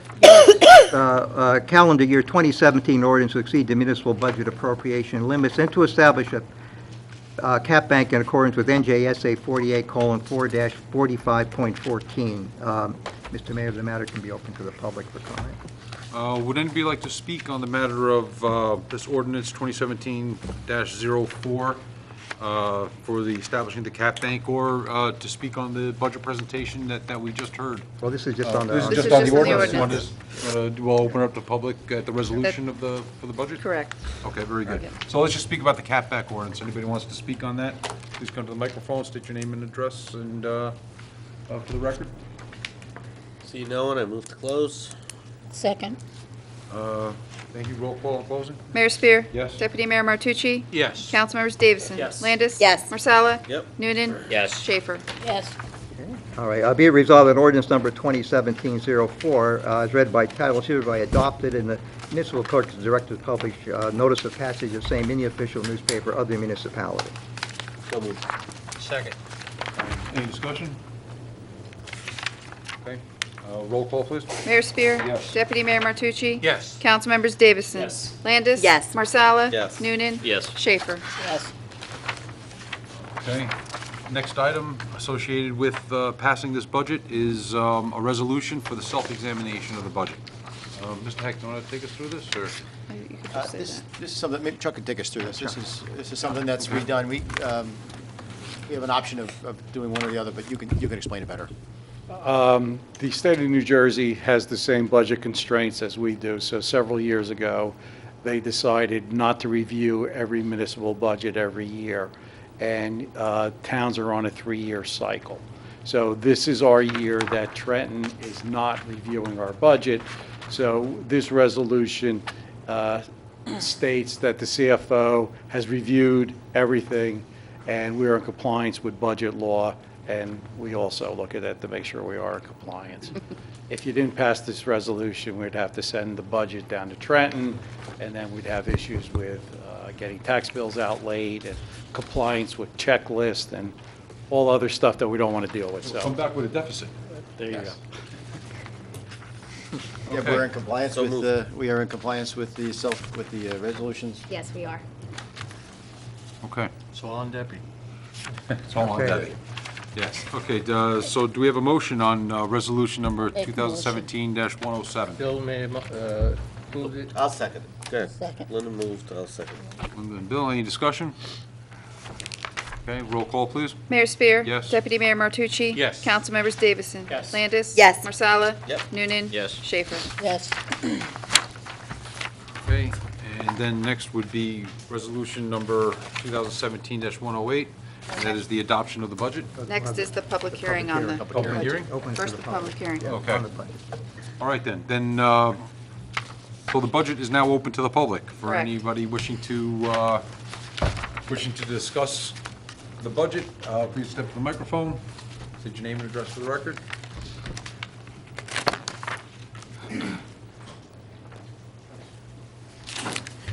More a point of curiosity, I believe Scott, I'm sorry, Rob Ferretti, 26 Longview Lane. I believe Scott had mentioned the rate at which we borrow money at. That's relative to bonding, is that right? Bonding and bond anticipation notes, two different rates. I'm just curious, with our new rating, what is that rate? You said it was 0.9%, or was that another number? We haven't gone out for any new. The last one we got was 0.9%. 0.9%. That's a 30-year, that's a fix, that's not a bond anticipation note. The bond anticipation notes, I believe, were 1.25. 1.25%, yes.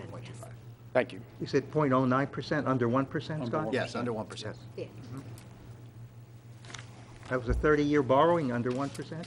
So ridiculous, or what? Wow. No, it's, okay, 0.9 was the BN? Oh, okay. reversed. Paul Rubacki, 99 Edward Drive. I guess I'll start off with a comment, my soapbox comment on the on banking caps. I think it's one of the more ridiculous things the state has invented. I understand it. I think if you come under budget, it should be rewarded.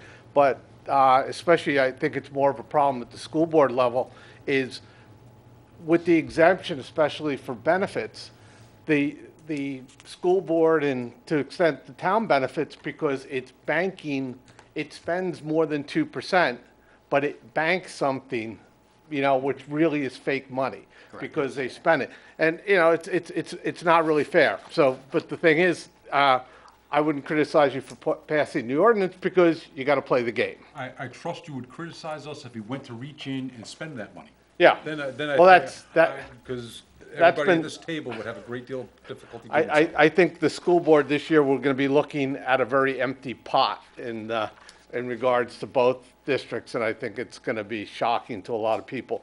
On the budget, I have a couple questions. I had a number of questions, but Debbie's presentation was so good, it answered most of them. And Scott did a good job of standing up and reading everything. It looks like we have a decrease this year of $225,000 from the New Jersey Transportation Trust Fund Act, which I think has gone empty also. That pot's empty. What's the impact to the budget? Is that used for capital? $225,000 is actually the road program for the DOT program, right, Chuck? That was last year. Right. Yeah. If you look at the grant, going from memory, our grants from last year were about 250, 300,000. Yeah. In the current budget's maybe 13, 14,000. Yeah. The reason is the governor's budget isn't adopted. Adopted. Oh, As soon okay. as the governor's budget is adopted, we will know what grants are out there. Okay. As far as the DOT program, it's been funded. Yeah. It's 2017.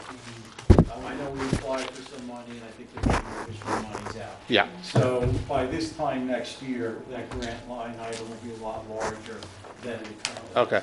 Oh, don't stand. You might as well stand. So, Scott, in your presentation, we talked about the growth of the surplus. Okay? What point, the surplus is about 25% of the net taxable revenue. At what point do we stop? Hopefully never, and for two reasons. First, it helps with our credit rating. Yeah. The fact that we're continuing to build it. They have certain percentages that they don't share with us, that they want to see your surplus be at the budget. So if your budget's increasing every year, they want to see that surplus number increasing.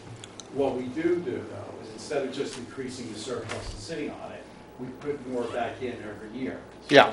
So we increased 600,000 this year, we put another 300,000. We absorbed some of the money that we Yeah. lost in ratables so that you can keep stable taxes. And that's what we use that fund for, to try and stabilize the taxes and flatten out the peaks and the valleys. Yeah, I know some towns it goes down dramatically. Some years they have problems.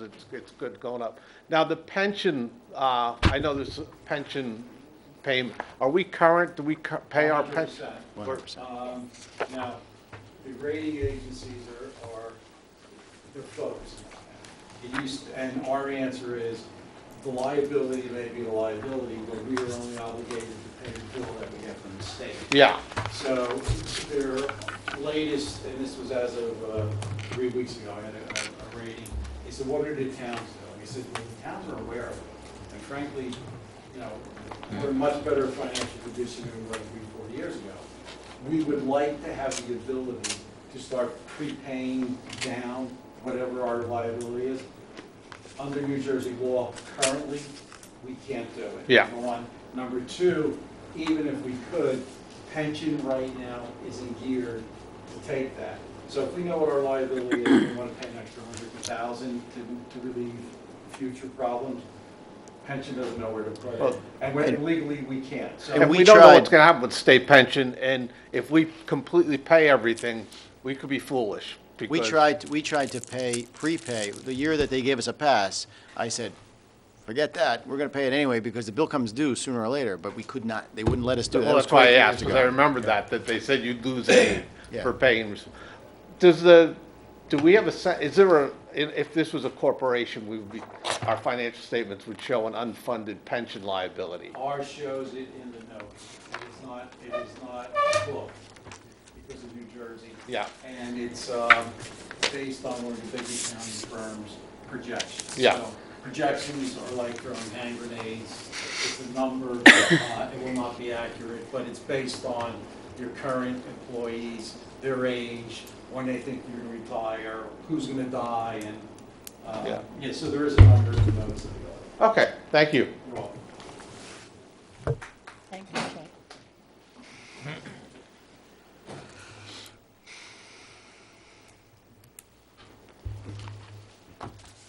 Ryan Bolton, 28 Glen Road.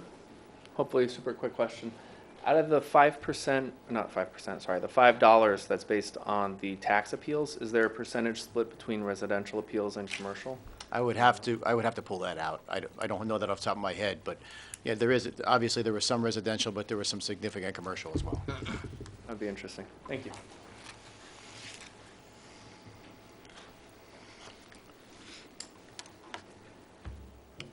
Anyone else? Motion to close? Yes. Motion closed? Second. Roll call on closing, please. Mayor Spear? Yes. Deputy Mayor Martucci? Yes. Councilmembers Davison? Yes. Landis? Yes. Marsala? Yes. Noonan? Yes. Schaefer? Yes. Mayor, when I lay out the budget presentation, I try to put as much information in there as I possibly can to be transparent. People should know where the money's coming from, and that's why we go through the exact departments and we go through the percentages and we show the increases, and because it's very clear and easy for anybody to understand. They can look at that and they can see what each department's costing them and why, and they can decide to drill down in it. I think that this year we've also tried to include some of the issues that we wrestle with on a weekly or monthly basis. So if you guys have any questions, we could certainly answer them. Debbie's here as well, so by all means. Well, the hardest thing with the budget is you really, there's certain fixed costs, but you're predicting the future. You don't know if you're going to have another Sandy or you're going to have a extraordinary event. So you try to take the past experience and make sure that you have enough in there to cover necessary costs. You have vehicles that are being used and need to be replaced, like the police department on the road 24 hours a day. I mean, those cars, I think at auction, they're Depends. they're pretty beat up. So the hard thing to do is, I think for us, is we worry about the taxpayer. And by the people on the local Board of Educations, okay, we sometimes hold back on our end because we know the schools, our taxes are going to go up. So we kind of say, we hold back a little bit. And sometimes that can be dangerous because if we don't keep on repairing everything, fixing everything, just normal everyday stuff, whether it's the microphones in the police cars or it's things that might seem minor, people know if they have someone come to the house to do a repair. Years ago, it might have been $10, $20. Now, just coming to the house, it's $150, depending on what repair you're doing. Everything costs money. We're doing a lot in-house, thanks to DPWs. We used to call them private contractors to do the water mains, we used to have private contractors help with snow plowing. We don't do it no more. We use in-house. So that's helped save money. And each year, Scott thinks of different ways, because, again, we try to use common sense. We don't have new revenues coming in, okay? And we don't foresee new revenues coming in for quite a while. We have the one place up by the old nuns facility, which still is not fully online yet, so we don't have the benefit on the tax rolls for that. But you have that's going to be offset by the tax appeal from the North Jersey water supply. So what we gain there, we might lose on a tax appeal. So it's a constant balancing act. And then the question becomes, well, how much can the public bear? I mean, we have people moving out left and right because the taxes are too damn high, okay? Town's only taking 21 to 24%, okay? As you see this year, it's $24.85. Could we have increased it?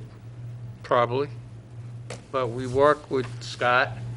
He squeezes his arms real hard, and we've been able to do a lot with a little, thanks to the innovative and different ways the borough has approached things. But it's not an easy task.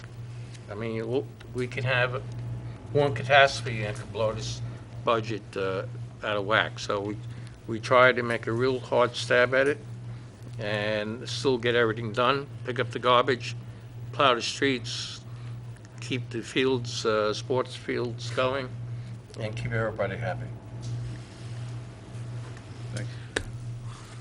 Mr. Mayor, I'd just like to commend Scott again with some nudging from council members.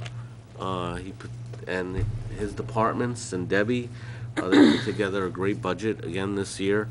$24 for the year, $2 a month, 50 cents a week. that's less than a cup of coffee, all right? So without decreasing services, one thing I'd like to say, I know when you look at budgets, and Scott talks about people having multiple titles, I know many people come up here at meetings, well, not many people, it's the same 3 people that come here at meetings and keep questioning him about his multiple titles. It just goes to show that they don't know what's going on here. And Scott showed that tonight with the savings that we have by having people have multiple savings, and it saves the town money in regard to benefits such as medical insurance. However, before I got into government, I never knew that there could be a third of a person. Okay, I always thought you're a whole person, but then I learned you could have 2/3 person, a third person, and you fill them in the budget line.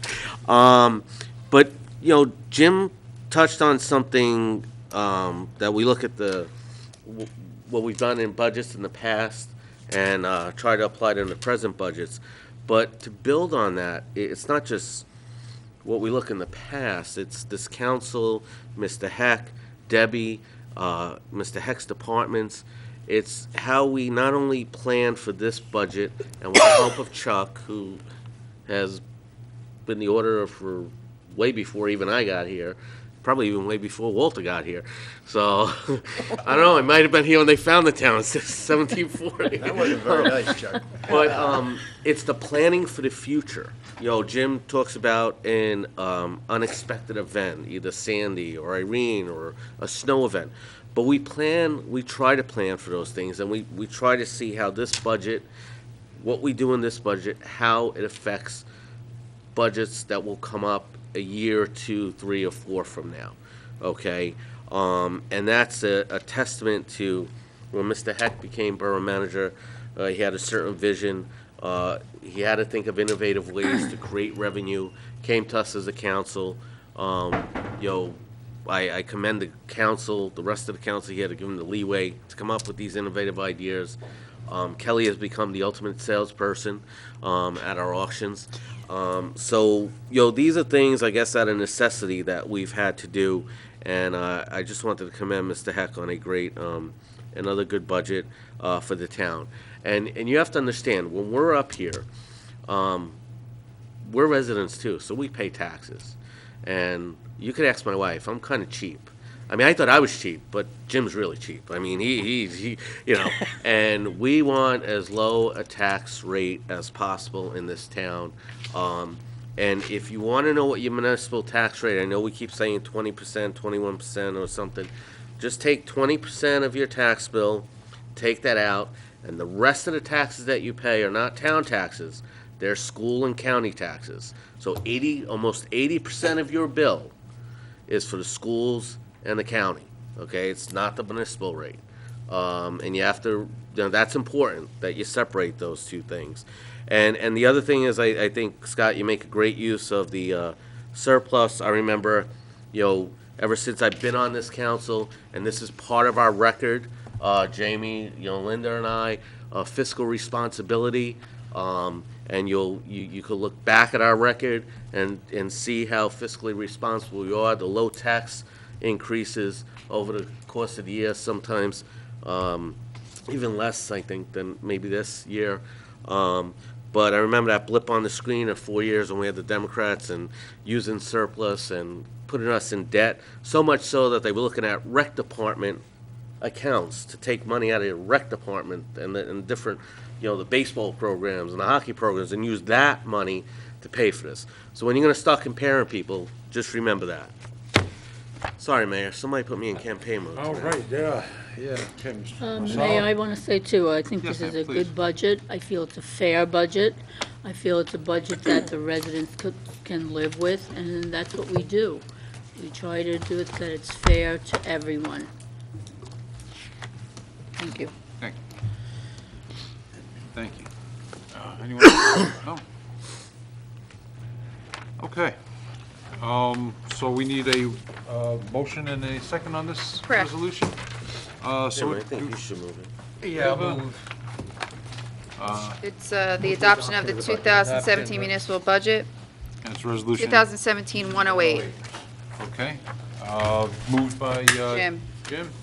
Need a second, please? Second. Second, Ms. Landis. Any discussion? Roll call, please. Mayor Spear. Yes. Deputy Mayor Martucci. Yes. Council members Davison. Yes. Landis. Yes. Marsala. Yes. Noonan. Yes. Schaefer. Yes. Okay. Thank you, everybody. Good Good night, Chuck. Thank you. Chuck. Next item of old business is ordinance number 2017-05. Ordinance amending Chapter 18, Water and Sewer. Counselor, can you? Yes, motion to Yeah, read by please. title, please. So moved. Mr. Mayor. Second. We have a roll call, please, on read by Mayor title? Spear. Yes. Deputy Mayor Martucci. Yes. Council members Davison. Yes. Landis. Yes. Marsala. Yes. Noonan. Yes. Schaefer. Yes. Okay, ordinance 2017-05, an ordinance amending Chapter 18, Water and Sewer of the revised ordinance of the Borough of Ringwood, Sections 18-8.2, liability for payment, amend language, and 18-9.1, charges for water service, and amend fees. So moved. Second. No, We're just, What do we we're do? just opening it up to the public. Oh, okay, Oh. sorry. okay. Sorry. All right, Let me give you a little background. yeah, before we open it to public, sure, please.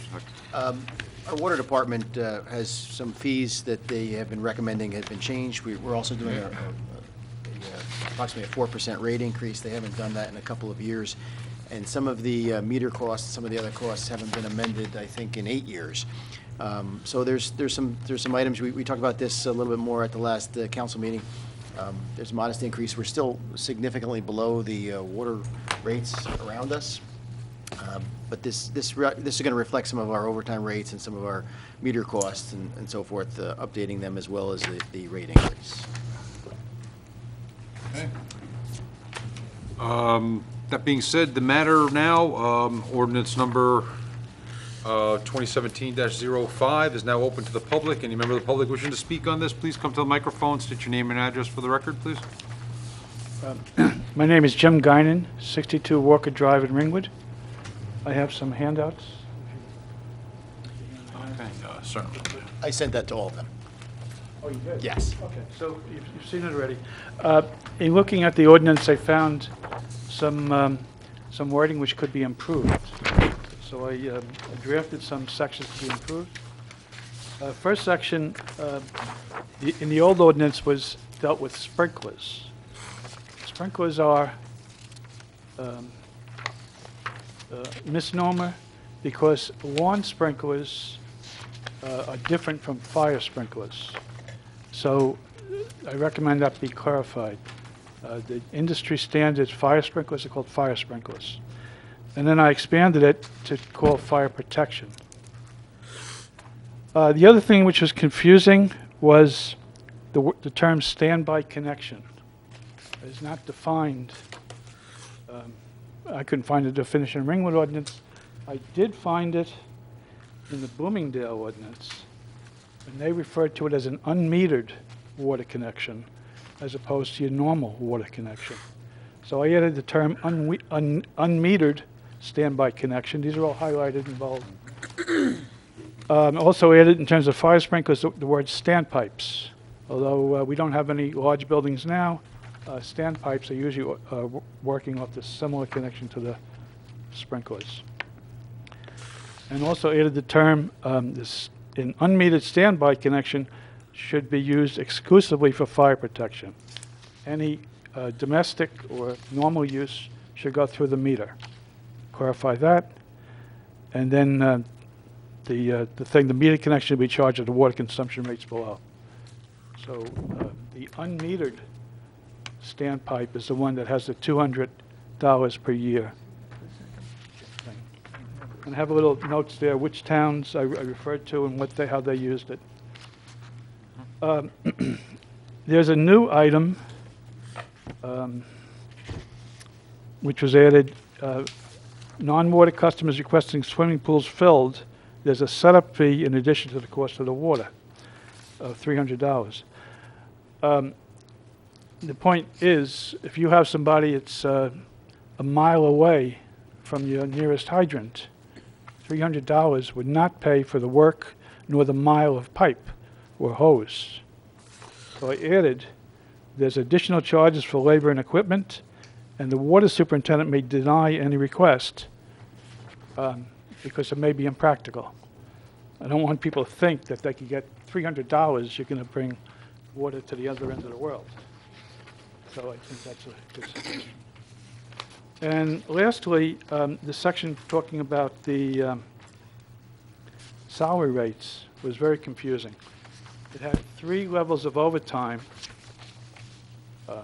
at different multipliers. I made a guessed in this draft what they were.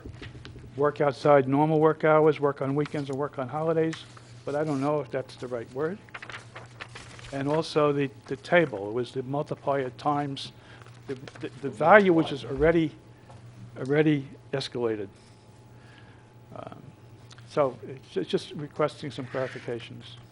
I can answer a few of these, Mayor. Yes, if you would, please. First of all, I think some of these suggestions are good suggestions. I think the fire protection system is a good suggestion. Unmetered water, I think that's all good stuff. It doesn't hurt to, even though it's covered elsewhere, to make it very clear here. Well, you mentioned that MAWA does not permit it. They don't, I know. They meter it all. So that has its pros and cons. We have some pre-existing conditions here where we have dry sprinklers and so forth, and Fire you know, sprinklers? so I wouldn't want to change that because it would affect some of the property owners that we have now. But Well, so most things just change the future. Existing is usually grandfathered. yeah. But So- anyway, but- working with the text you had, I just added the word unmetered to clarify, because just the word standby is not clear. Correct. In terms of some of the other items, the in another section, the water superintendent, which is myself, has to sign off on all the water fills so for a couple of reasons. One, we want to make sure that they're not filling exactly what you're talking about. 2, we want to make sure they're not filling swimming pools when we're in drought condition. Well, And 3, we want to make sure that there's public safety involved and so forth. There's a hydrant close, so there's not, and we have to go out there and we have to put a meter on the actual hydrant so that we can charge them for the water.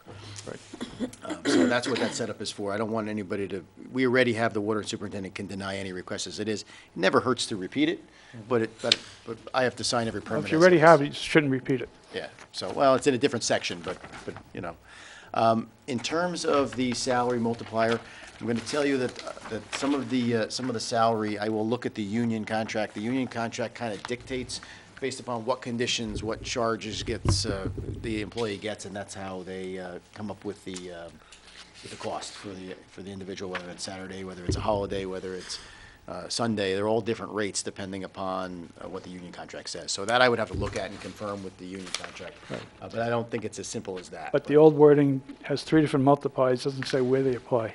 Yeah, they have a chart in there, so I'll look at that and see if we can clarify that. But I think that some of the suggestions there are good suggestions. All right. All right, should we table this then in order to figure out those labor rates and maybe the labor rate should just I would- refer back to current labor rates as, I would prefer not to table it. I would prefer, we haven't had a water rate increase in a while, and we don't want to hold the bills up. We don't want to, we want to get that done. Why don't I work on whatever the labor rate table is and fix it according to what the union contract says? okay, so we'll revisit that section at least that. Well, I'll put in there whatever it actually is. I'll see if I can clarify it to make it easier, because it is somewhat complex the way it's. You just refer it back to the union contract. yeah. But that's not telling the customer Right, what it is. it's not informative to the No, customer. yeah, he doesn't know what I'll he's come up gonna with a be table that makes sense there. It'll be very similar to what he has, but I have to confirm Right. that these are actual, because I think that there's some modifications that would need to be made. But I have no problem amending that to actually add the verbiage in there. And everything else, I think, is, Yeah, no, Okay. Thank you. good comments. I Thank agree, you. thank you, Mr. Guinan.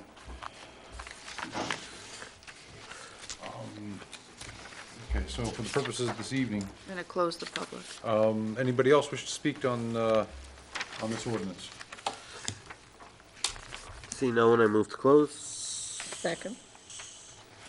Roll call on closing? Mayor Spear. Yes. Deputy Mayor Martucci. Yes. Councilmembers Davison. Yes. Landis. Yes. Marsala. Yes. Noonan. Yes. Schaefer. Yes.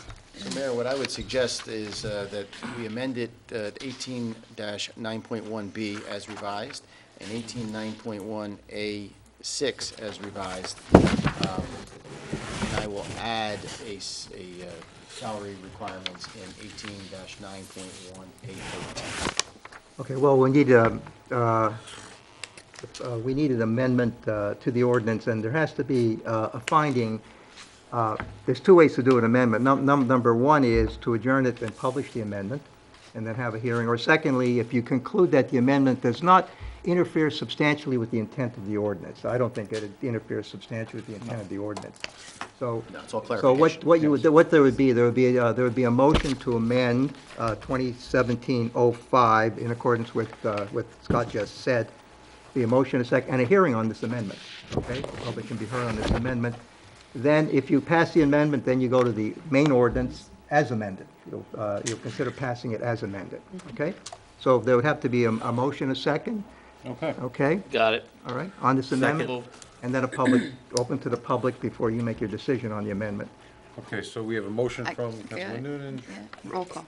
I'll take a roll call on amending this proposed ordinance 2017-05. No, you just have a No, motion. Just a motion. A motion to amend and then open to And then open to the public. Yes, on the amendment. Okay, so we have a Only on motion the to amendment. amend? Motion to amend, yeah. No Mayor- roll call needed. No, you'll do that when you're After- done. Oh, the okay. public, yes. Okay, so now we'll open to the public. On the amendment. To ordinance number 2017-05. Anybody wishing to speak, please come to the microphone, state your name and address, and See no one, I move to close. Second. okay, roll call on closing public? Mayor Spear. Yes. Deputy Mayor Martucci. Yes. Councilmembers Davison. Yes. Landis. Yes. Marsala. Yes. Noonan. Yes. Schaefer. Okay, now a vote on the amendment. No.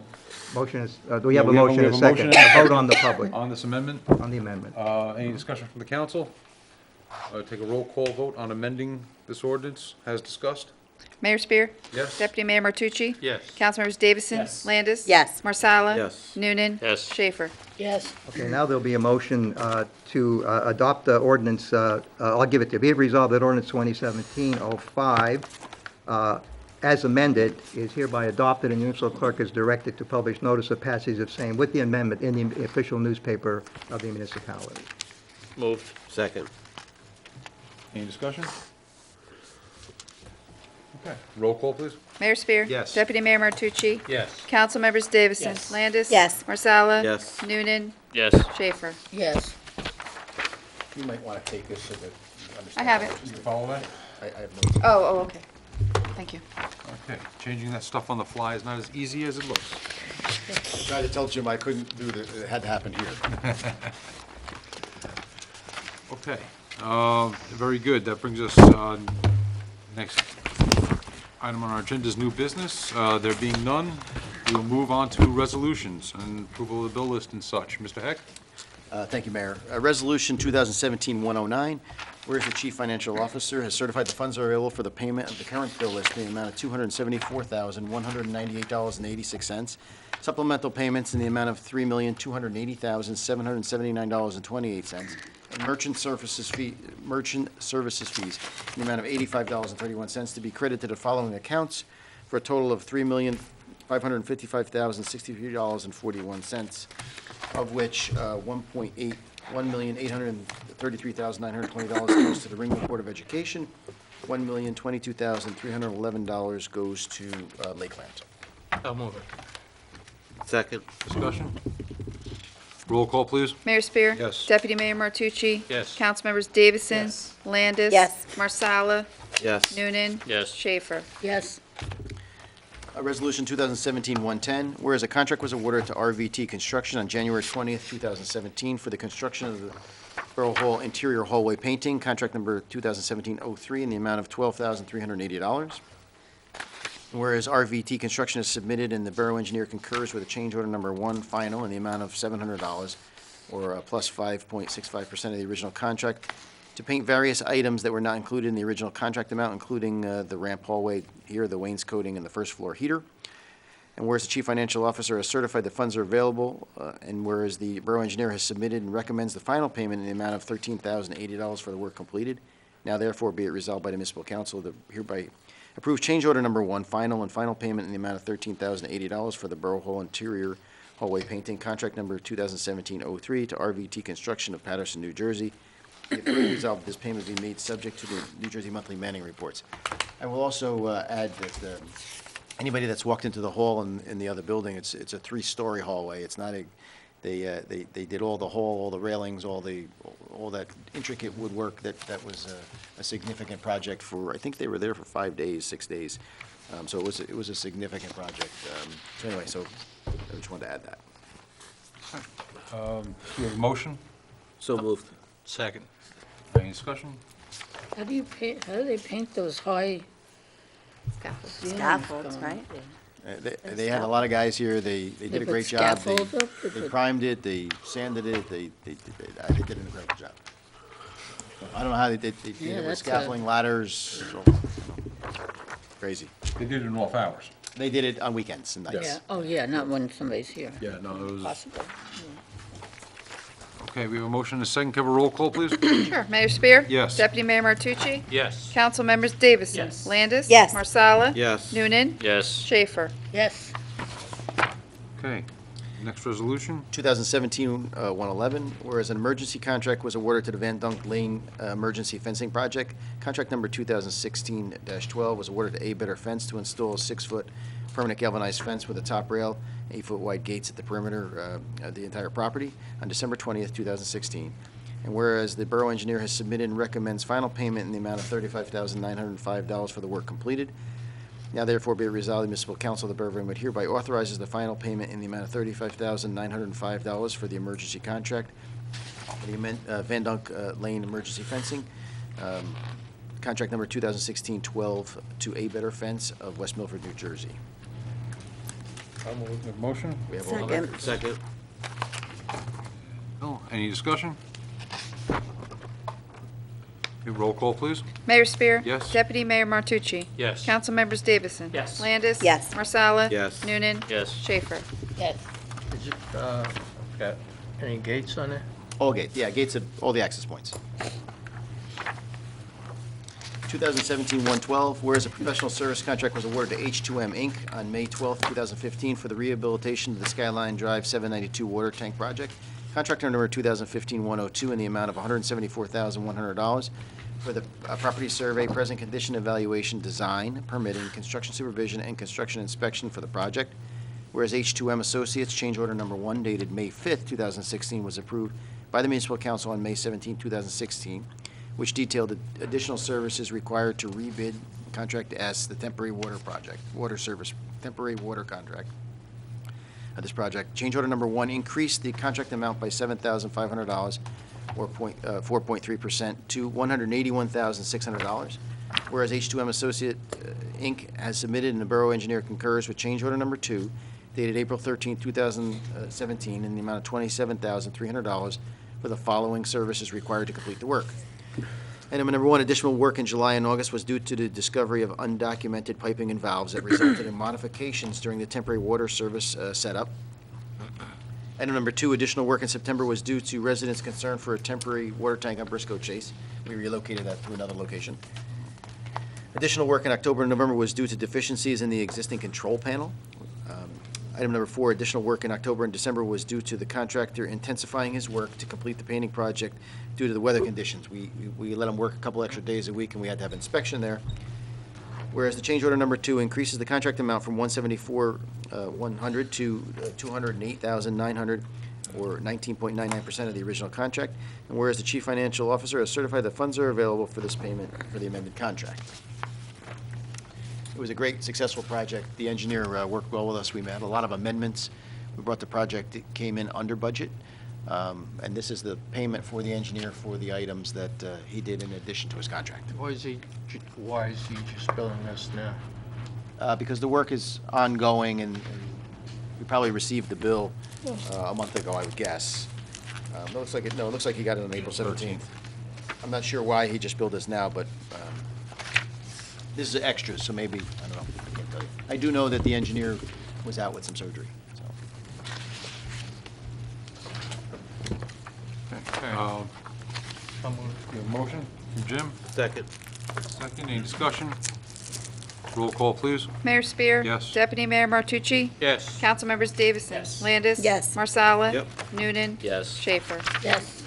And Usually, the contracts are billed at the end of the project anyway. They don't usually bill mid-project. That's their tradition anyway, so. 2017-113, whereas the contract was awarded on September 20th, 2016 to DM Radio Service Corp., doing business as communication service integrators to supply and install a new Zentron control panel equipment for the police department. Chief Financial Officer Debbie Buchanan has submitted and recommends progress payment number 3 and then invoice number 58002 dated April 12, 2017 in the amount of $80,573.05 for the work completed to date. Now therefore be resolved, the Municipal Council of the Borough of Ringwood hereby approves progress payment number 3 for that same invoice in the amount of $80,573.05 to D&M Radio Service, Communication Service Integrator of Chester, New Jersey. This is the new radio. This is part of the payment on the new radio system. We changed all the radios out in the communication for the police department. It was a much needed repair. Didn't make the PowerPoint because I didn't know how to take pictures of it, but it's complete and they're using it. Excellent. Excellent. Do we have a motion? Motion. Second. Second, any discussion? Roll call, please. Mayor Spear? Yes. Deputy Mayor Martucci? Yes. Councilmembers Davison? Yes. Landis? Yes. Marsala? Yes. Noonan? Yes. Schaefer? Yes. Okay, next order of business is consent agenda resolution. Consent Agenda Resolution 2017-114, whereas the Mayor and Council of the Borough of Ringwood has reviewed the consent agenda consisting of various proposed resolutions, and whereas the Mayor and Council of the Borough of Ringwood is not desirous of removing any resolutions for individual action from that agenda. Now therefore be it resolved that the following resolutions on the consent agenda are hereby approved. 2017-114, approval of consent. 2017-115, professional service invoice, architecture and engineering services for interior design of council chambers for a public construction bid, contract number 2017-101 in the amount of $3,600. 2017-116, professional service invoice for Kingsley and Hope Road intersection survey and design, contract number 2016-106 for $2,350. 2017-117 is approval of a voided check, and 2017-118 is the authorized redemption tax sale certificate, Block 731, Lot 3. So moved. Second. Any discussion? Anybody want to remove any items? Roll call, please. Mayor Spear? Yes. Deputy Mayor Martucci? Yes. Councilmembers Davison? Yes. Landis? Yes. Marsala? Yes. Noonan? Yes. Schaefer? Yes. Thank you. Next is the manager's report, but I think we've had more than enough from you this evening. I think you probably have. All right, thank you very much, Mr. Heck. Attorney's report. No report, Counselor? Mr. Mayor. Thank you, Counselor. Mayor, members of council. Councilwoman Schaefer. Yeah, a few things. I'm just going to pick up where Councilman Marcel left off. Yes, myself and Jamie and Bill are running again for council in November. I'm completing my 12th year on the council, and speaking for myself, I don't make hasty decisions on anything that has come before this council. I check with our professionals that have been hired and professionals outside on different issues that come up here. I do not make hasty decisions, and I make decisions that I feel are the best for our community.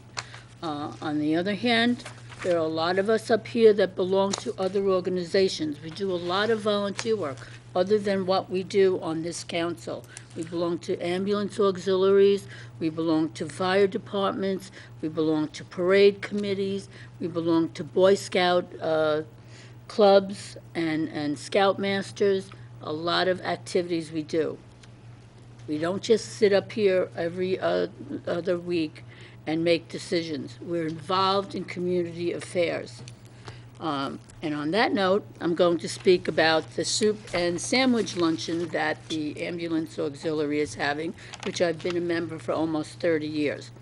I've lived in Ringwood for about 30 years, and I've been a resident up here probably over 60 years, since I was a summer resident also. Anyway, the Ringwood Ambulance Auxiliary is having a soup and sandwich luncheon on Sunday, May 7th from 12 to 4. The tickets are $15, and we're having a small gift raffle. And they're all homemade soups. So anyone interested can call 973-495-7119. And the other thing I have is the Ringwood Christian School is having a fish and chips and chicken dinner. It's run by the same one the ambulance auxiliary has, Tastefully British. The tickets are $15. It's Friday, May 19th, and it's eat-in from 5:30 to 7:30, take-out from 5 to 6. And if anyone's interested in a ticket, they can call 973-962-4996. And a great budget. Thank you. Thank you. Councilman? Thank you for the hard work on the budget and everybody's hard work here. And thank you. Thank you. Councilman Marsala? I know I've been very verbal tonight, but Linda's right. The people up here at the council go beyond just the council. The people up here at the council aren't the type of people saying, all right, well, this issue is important to me, so now I'm going to decide to get involved. Everybody's up here as volunteers in multiple organizations throughout the town. That's one of the reasons why I moved up here. I was actually a volunteer before I even lived in the town. Somehow, my sister moved up here a good 10 years before I did, and somehow somebody in the hockey program found out that I played and I coached, and I wound up being a hockey coach for the Ringwood Rec program before I even lived in town. So I used to drive from New York City up here to coach the kids. And then when my wife and I had our son, we decided what a great town to move to, and that's why we moved up here. And that's how I got to meet Jamie's great father. Everybody knows Rocky Matteo, and if you don't, you really lost out. Just a great guy. But with that being said, I do have a question, Mr. Heck. On Skyline Drive by the TD Bank, okay, you have that, you have the little, when you come out of the parking lot at a bank, and you have the little island, Yes. and you can get on Skyline, Yes. right? Within the last month, in fact, tonight I just seen somebody do it. I've seen people make a left off of Skyline and go through that roadway, not go to the corner and make the left.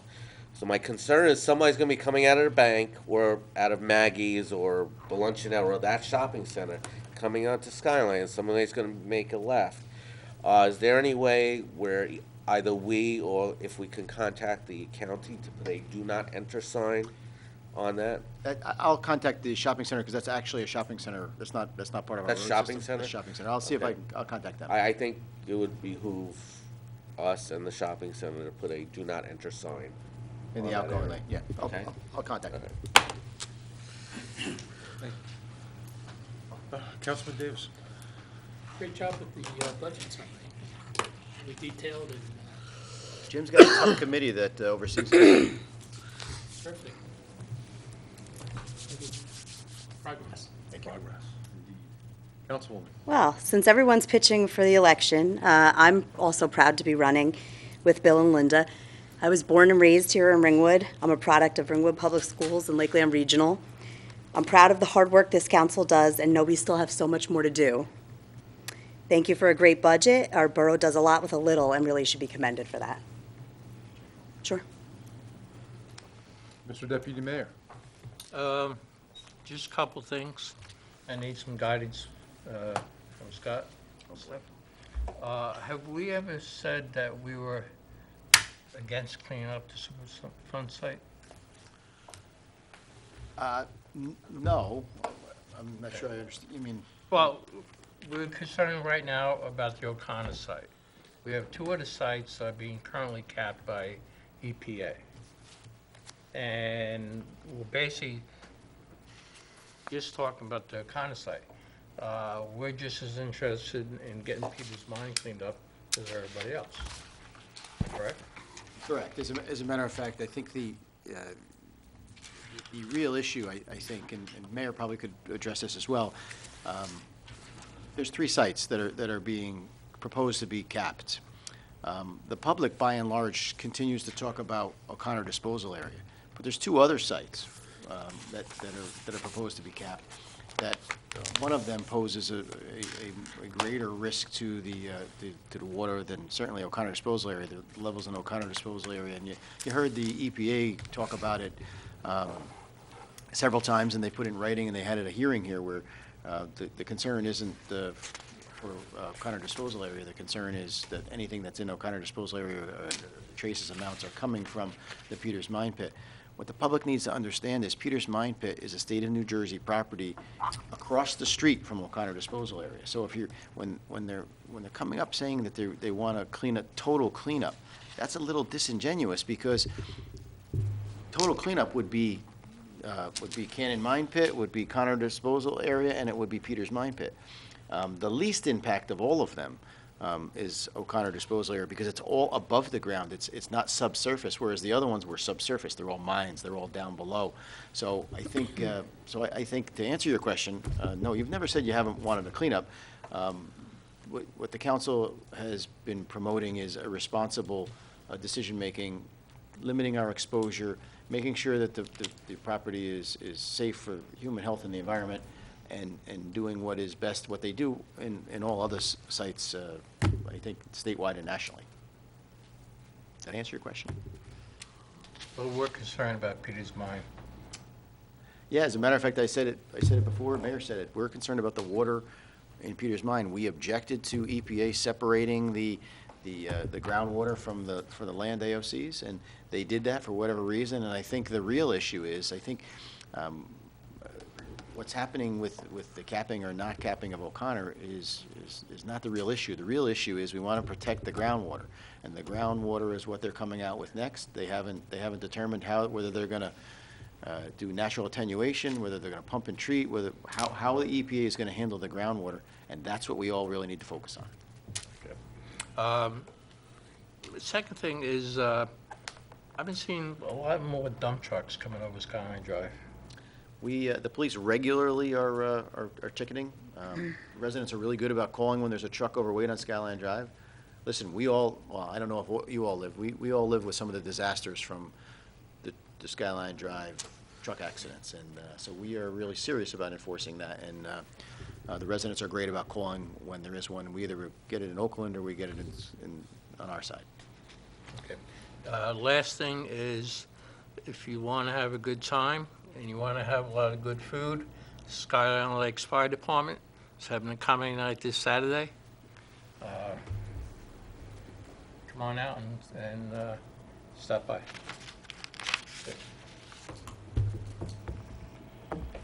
Thank you. With that, I'll entertain a motion to adjourn. Do we have anything for executive session this evening? No, sir. Counselor? No. Mr. Manager? No, then. We have that motion. Any seconds? Second. There you go. Roll call, please.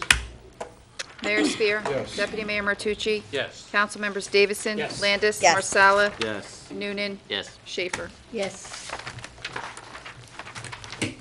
Thank you, folks, for sticking with us.